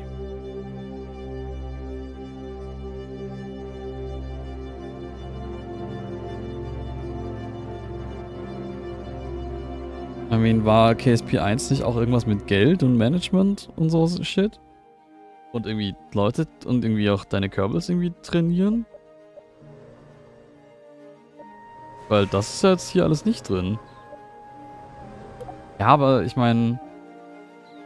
Ja, Sandbox, schön und gut, aber ich meine, ich kann jetzt hier einfach sagen, wir packen jetzt... Ah, okay, wir können noch nicht alles... Oh doch, können wir. Wir können jetzt sagen, wir packen einfach die größte... Keine Ahnung, hier, die Cockatoo. Packen wir... irgendwie an den größten... Treibstofftank, I guess. Achso, warte, wir brauchen so eine...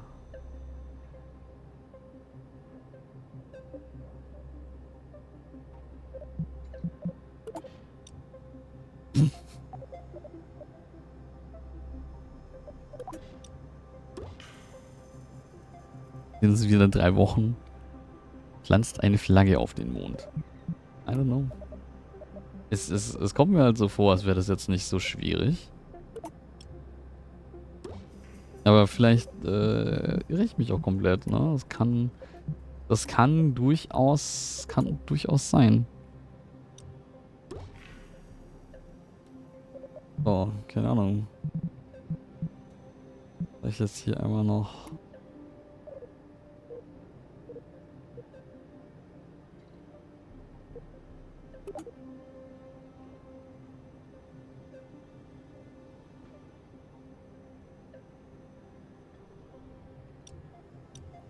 Lol. Ich muss nicht mit...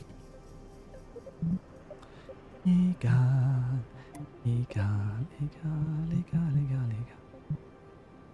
So. Genau. Hier noch... Hier.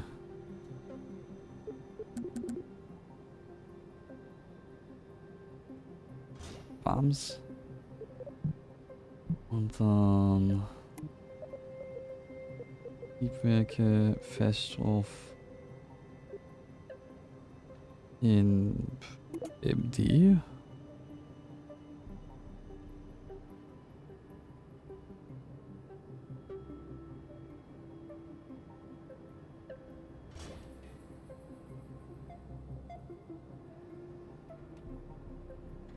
Ja.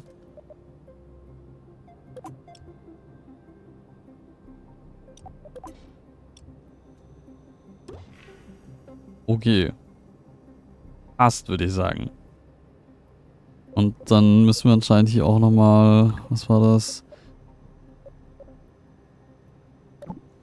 So, du brennst hiermit ab. Dich packen wir hier raus. Das stimmt. Und wir brauchen auch so einen Fallschirm. Nee. Fallschirm, Hilfsmittel, Fallschirm. SM-Fallschirm.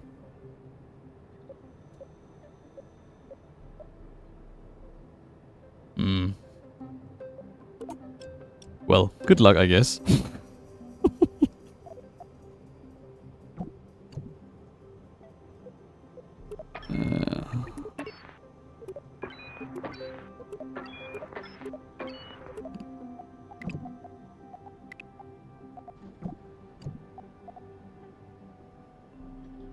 Flagge, oh, das ist nicht so schwierig. So, wie war das, ne? Wir haben jetzt irgendwie... Ich glaube, wir hatten eigentlich dazwischen nochmal eine... Ja, wo haben wir doch hier?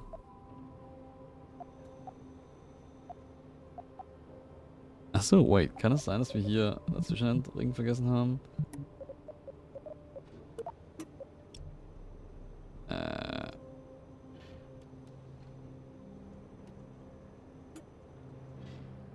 Oh ja, wie kennen wir jetzt Dinge wieder?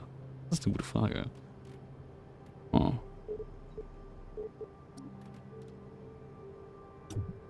Ah ja, so trennen wir Dinge. Okay, hier. Dings. Das hier sollten wir vermutlich nicht hier machen.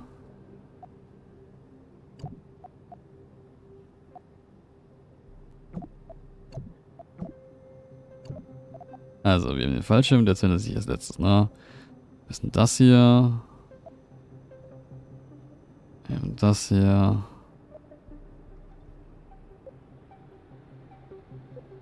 Ja, wie war das, ne? Also, zuerst boosten die hier. Dann lösen wir die Booster. Und dann lösen wir diesen Ring. Danach das hier. Boosten. Wenn wir damit fertig sind, dann lösen wir auch diesen Ring. Dann machen wir das und dann löschen wir dieses hier. Ich glaube, das hat so gepasst. So, und weil es einfach witzig ist, probieren wir das jetzt aber mal. Kerbals. Es wird schon, oh, guck mal. Das sieht sehr gut aus. Ich finde, das sieht sehr vielversprechend aus.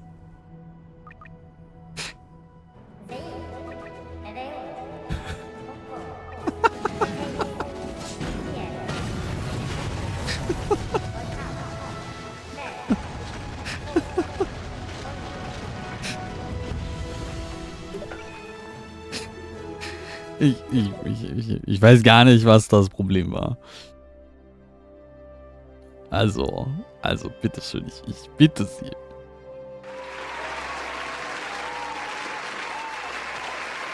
Okay. Ich meine, wenn sie jetzt stabil... Ich meine, wenn wir jetzt auch nicht so übertrieben hätten mit der Rakete, vielleicht wäre es auch ein bisschen einfacher gegangen.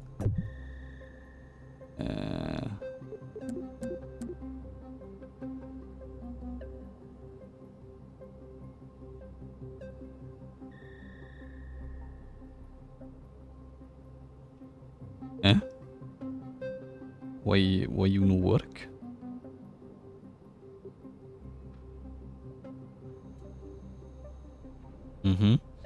That's definitely how I want this to...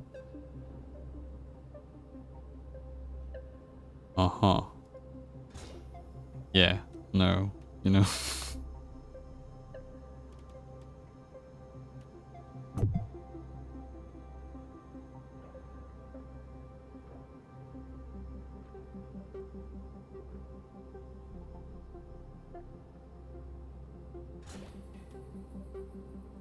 Also.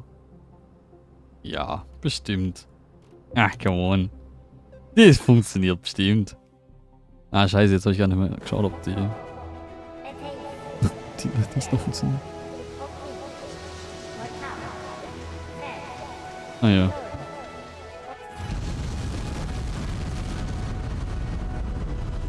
Also ich würde sagen, bisher klappt ganz gut.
Ah, sind wir gleich fertig mit den Boostern.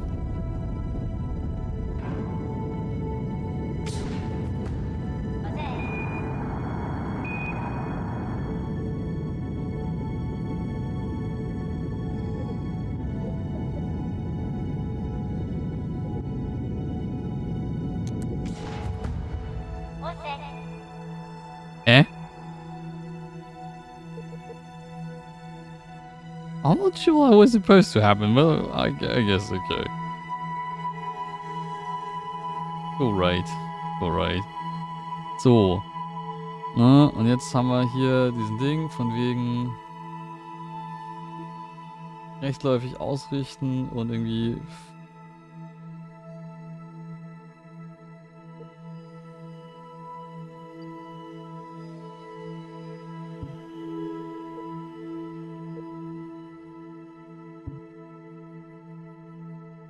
Okay, warum zündest du gerade nicht?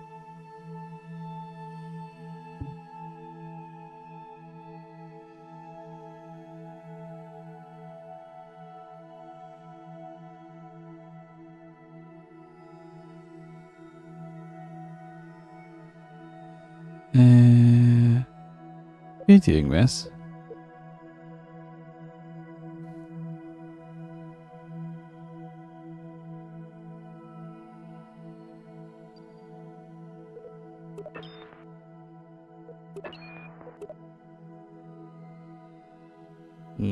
Das Ding ist, eigentlich sollten wir auch schon...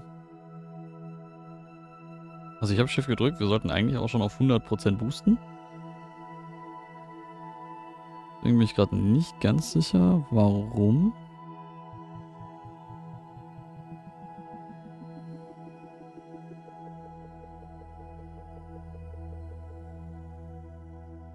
So, haben wir jetzt hier was noch stabilen Orbit. Falsches Triebwerk. Weiß nicht. Also eigentlich dieses Triebwerk ist dieses Triebwerk.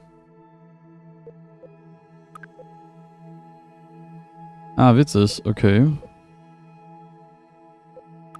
Ich meine, ich kann mal hier so eine Leere einfügen, damit nicht das hier aus Versehen nicht... Also wird jetzt nicht abgesprengt, wenn ich jetzt Space drücke. Ah.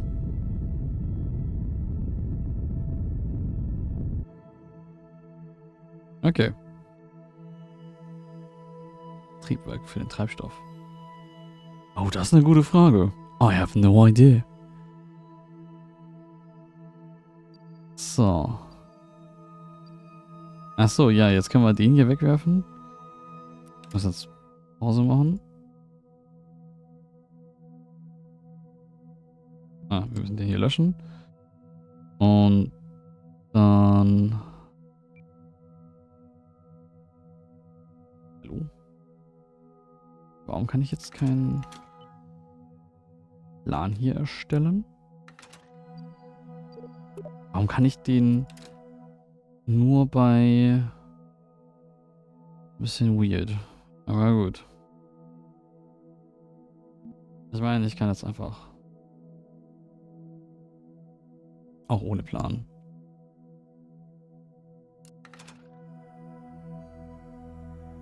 Wir blasten einfach mal.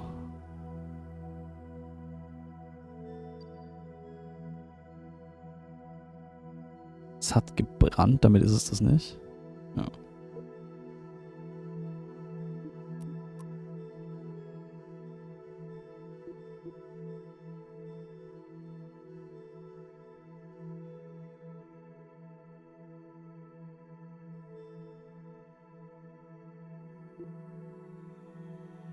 So. Genau, also bis zu diesem Punkt. Ja, okay, wir müssen jetzt eigentlich den Ding nicht stabilisieren. Wir können uns einfach nur Ziel setzen und dann einen Manöverplan von hier erstellen. Und das heißt, wir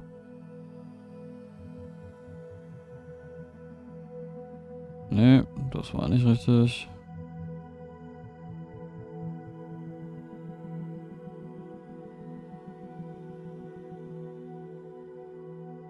Damit treffen wir ihn nicht. Nee, okay, nee. Ich meine, prinzipiell ja. Aber nicht da. Dann löschen wir den dort und machen hier einen Manöverplan. Vielleicht der bessere.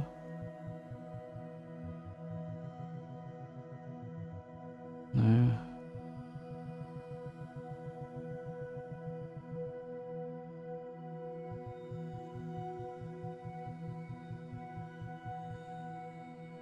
Mhm.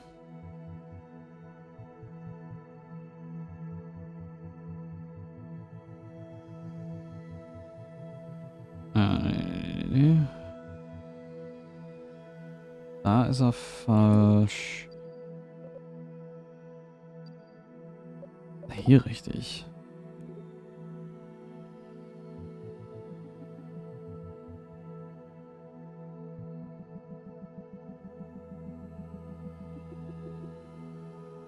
Nö. Okay, vielleicht müssen wir doch erst unseren Orbit etwas stabilisieren. Das heißt von hier mehr Gas und so. Damit es symmetrisch aussieht, damit wir da uns nicht so sehr in die Quere kommen. Okay, also dann...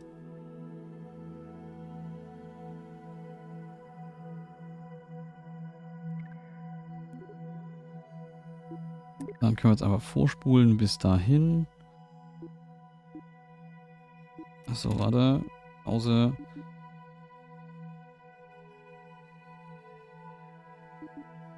Wir richten uns nach dem Manöver auch aus. Genau, ganz wichtig. Und dann haben wir irgendwie auch eine Burnzeit von 3 Sekunden.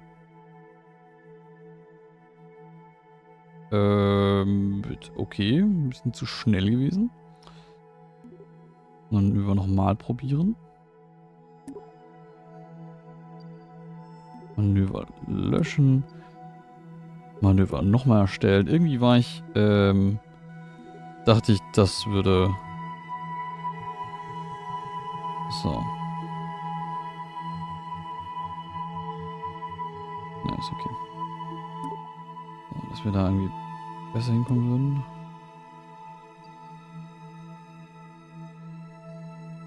Sir, could you please...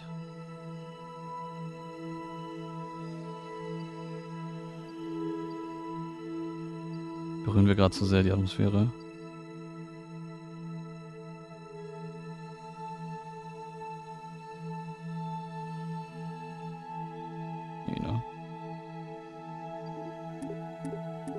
Warum können wir hier gar nicht vorspielen?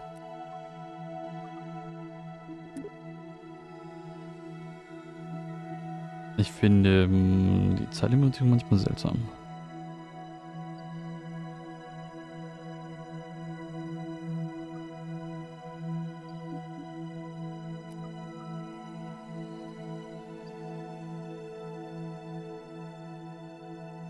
Na gut. So, und wenn wir dann an dem Manöver-Zielort dran sind.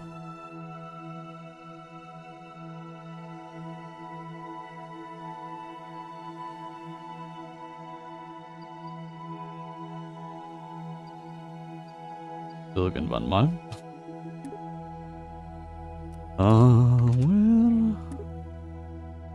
Over the rainbow.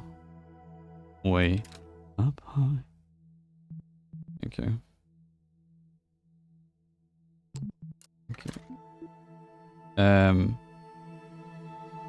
Hä? Warum speeden wir über das Manöver? Oh nee, du hast jetzt aber nicht, weil du den Punkt hier nicht bekommst.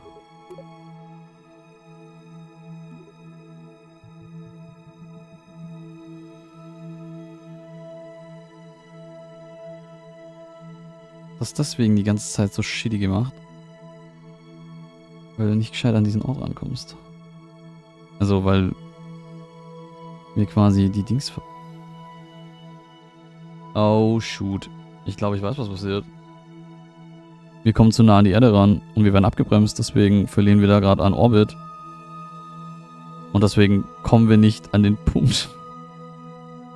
Ah, okay. I got it. I got it.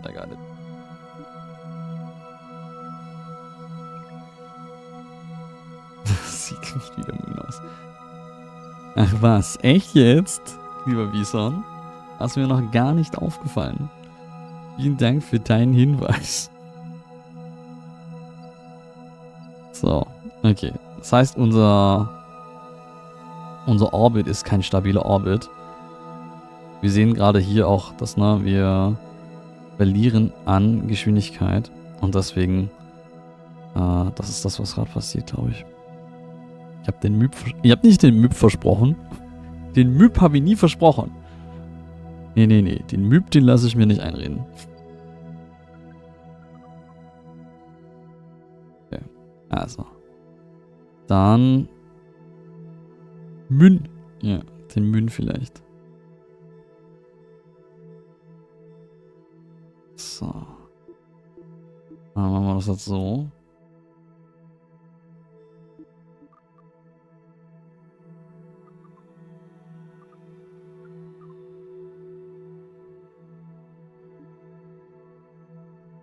Machen wir hier.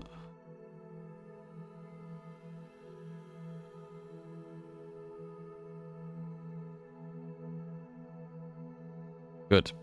Also. Besserer Manöverplan.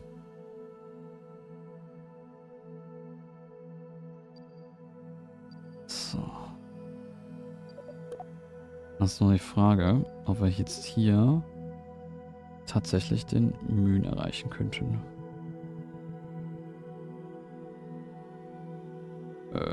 Jo, maybe. Maybe.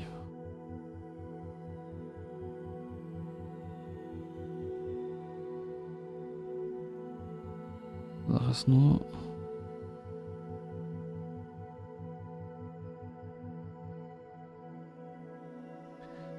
Wo kreuzen wir den? Hier?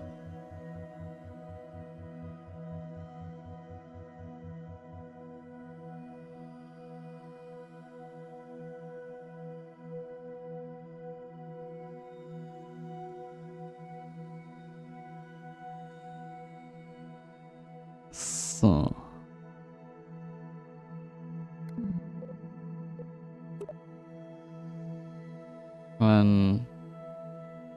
Das sieht jetzt noch nicht so aus wie beim letzten Mal, als wir es geplant haben.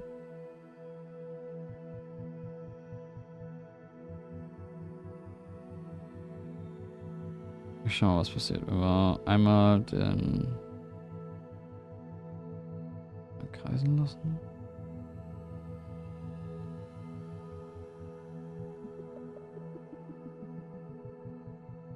Ah ja, guck, das hier. Das hier sieht besser aus.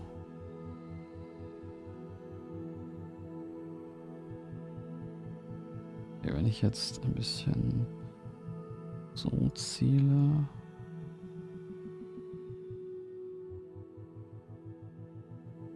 Okay, nee.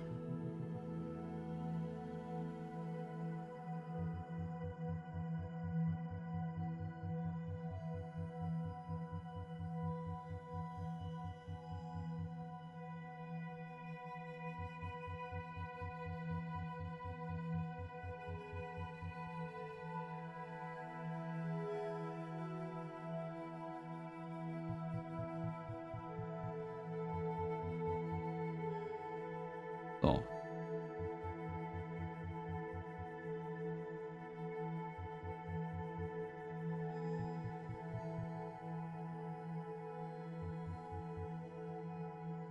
So, das könnte funktionieren, würde ich sagen. Könnte funktionieren. Okay, dann lass mal vorspulen. So Ding. Wir richten mal unser Vehikel aus.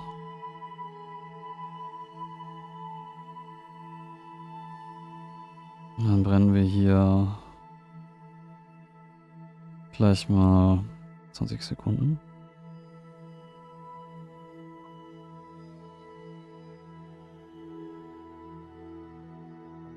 Ich bringe mal vor auf 6 Sekunden.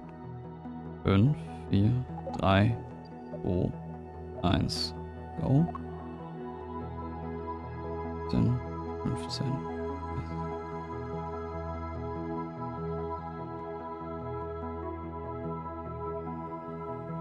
7, 6, 5, 4,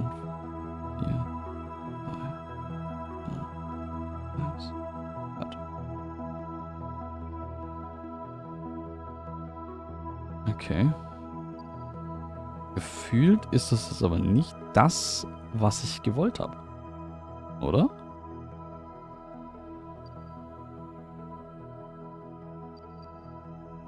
Weil mein aktueller Dings...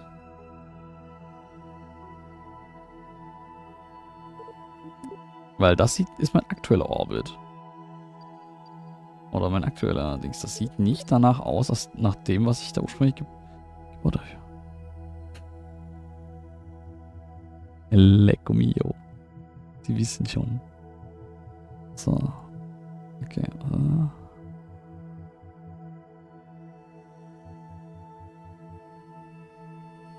Okay, wir probieren das nochmal. Wir würden dabei auf Kerbal stürzen. Aber das ist ja okay.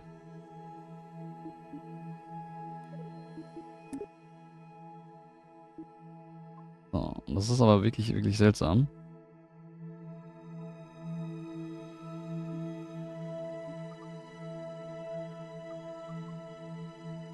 Dass wir hier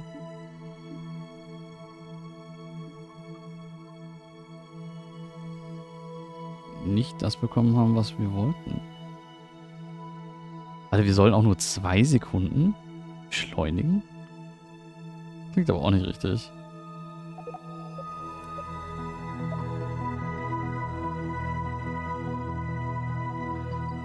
Ah, das sieht jetzt aber richtig aus.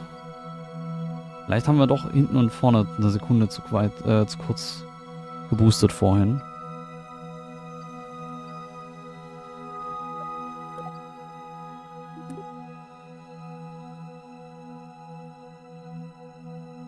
Ein Big Ass Booster, yes I do.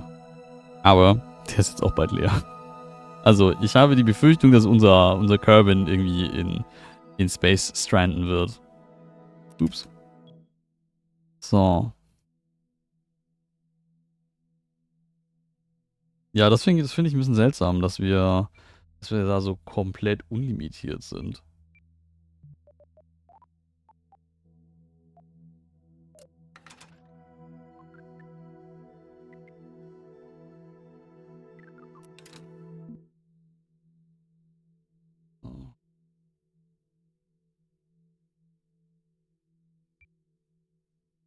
Okay, warum kann ich jetzt gerade nicht mehr...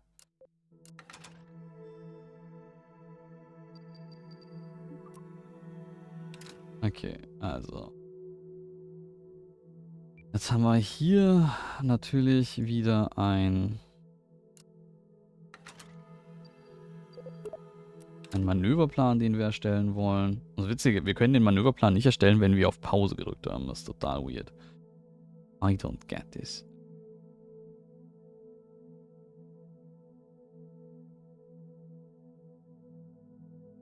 Hallo, können wir bitte den...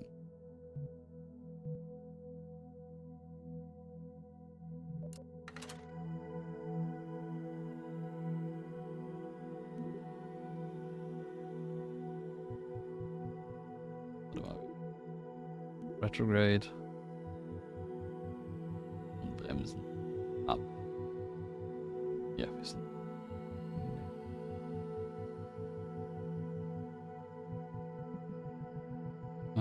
Ja, also wir haben... Ich glaube, wir hätten auch... Also das Ding ist, wir haben halt leider zu früh unseren einen Booster verloren. Den hätten wir da nicht verlieren dürfen. Not good. Aber gut. Gut. Aber dann haben wir jetzt mal... Habt ihr jetzt mal grob gesehen, wie es funktioniert. Und dass es eben... Ja, keine Ahnung. Man könnte es in wenigen Anläufen schaffen, aber es gibt ja anscheinend noch so ein paar andere Himmelskörper, die man hier so treffen kann, wie wir hier gesehen haben. Ja, so 3, 4 Stück gibt es ja noch. Sind die schon da? Wir sind theoretisch da. Wir sagen, ich meine, wir sind hier in den Einflussbereich gekommen und haben gesagt, so bye bye, so 30, 60. Keine Ahnung. Und genau. Von daher.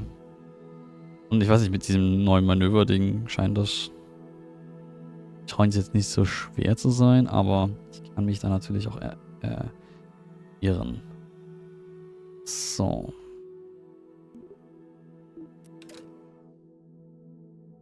Was mich etwas irritiert, ist, dass man das nur live planen kann und nicht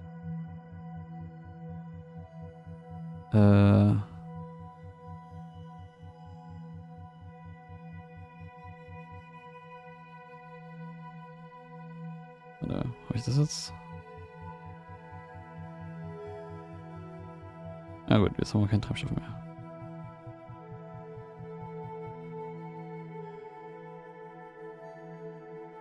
Ja, ich glaube, so will ich es tatsächlich noch hinkriegen.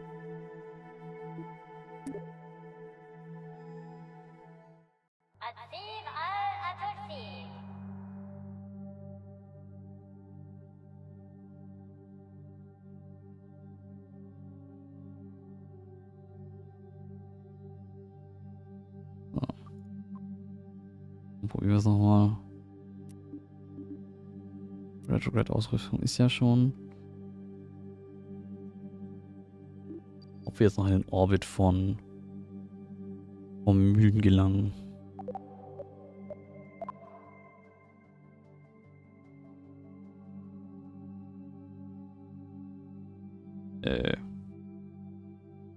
Haben wir bekommen? Solange die Flagge nicht steht, steht die Flagge nicht. Wo sind wir jetzt eigentlich? Keine Ahnung. Hier.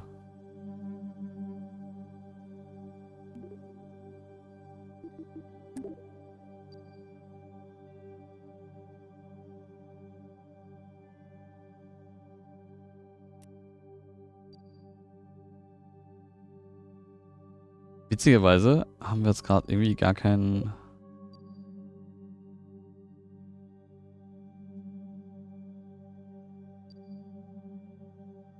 Es wird uns wirklich gar nicht angezeigt, wie wir gerade...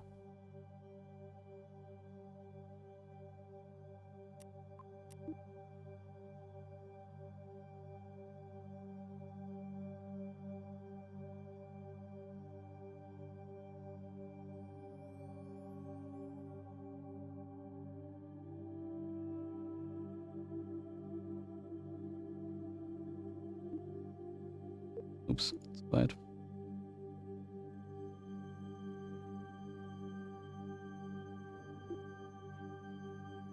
Ah, okay, wir haben jetzt keinen. Nichts mehr. Okay, wir stürzen ab. Ich meine, wir prallen auf den Moon ab. Das ist perfekt, würde ich sagen, oder? Also, come on.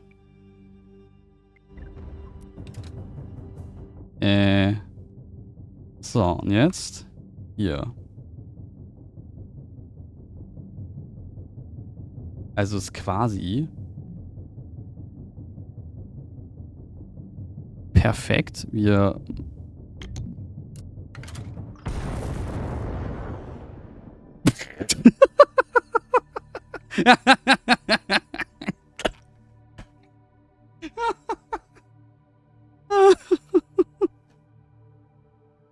okay, da ist ein bisschen die Zeitbeschleunigung ist aus der Hand gerutscht. Aber wir waren ganz knapp da. Es war sehr schade. Wir hätten es eigentlich hinkriegen können, vermutlich.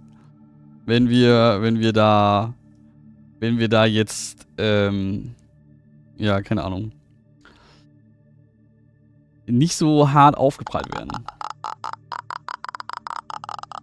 Ja, Bison. Okay. Einen zweiten Ansatz wird's wohl noch brauchen. Den sehen wir aber nicht heute. Keine Ahnung.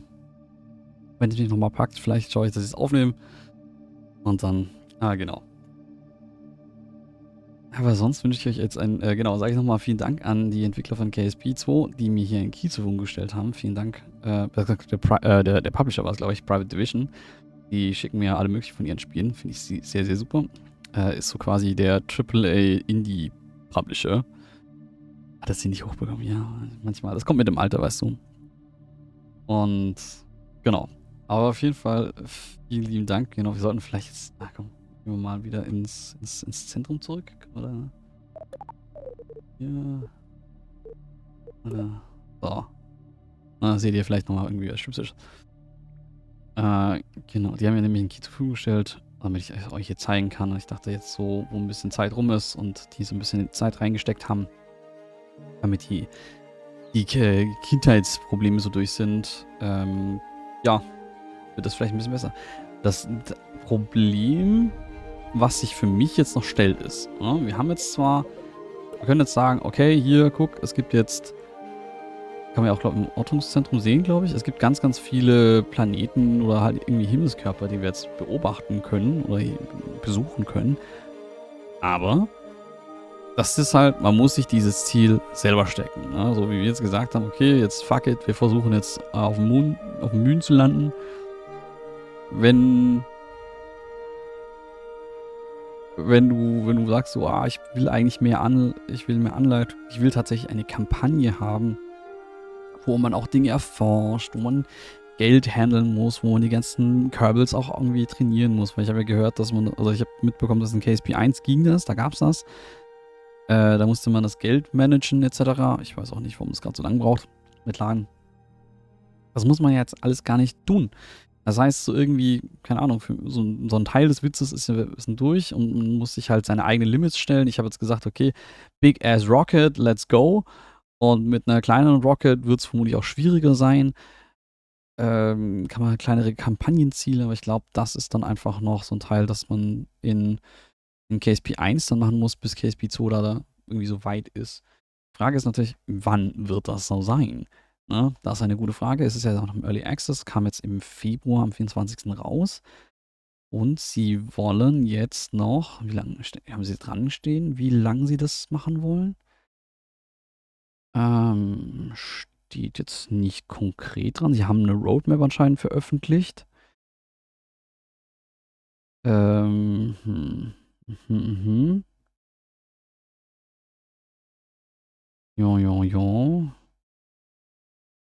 Hier, Roadmap. Genau. Es wird jetzt irgendwann kommen, Science Gathering und Tech Tree Progression. Das haben wir jetzt gerade noch nicht, ne? Dann kommen Kolonien. Das heißt auch Orbital Vehicle Constructions. Dann interstellares Reisen. Dann gibt es ein neues Sternensystem. Erforschung, also noch weitere Sternensysteme und auch Resource Gathering. Also das heißt dann irgendwie, ne, die Ressourcen, die man in den neuen Sternensystemen findet, dann irgendwie verarbeiten. Multiplayer und maybe something other. Aber da steht jetzt auch noch nicht konkret dran, keine Ahnung, welches Quartal, welches Jahr sie damit anpeilen.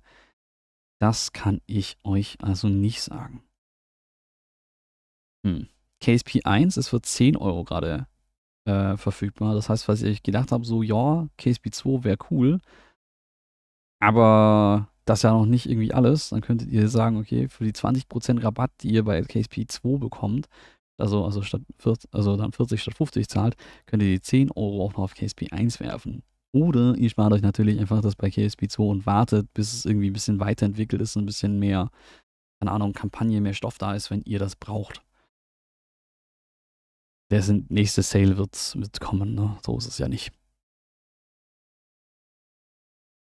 Genau. So.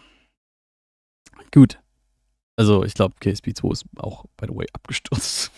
Keine Ahnung. Ja, aber ne, vielen Dank an die Entwickler. Und dann hoffe, euch hat das hier gefallen.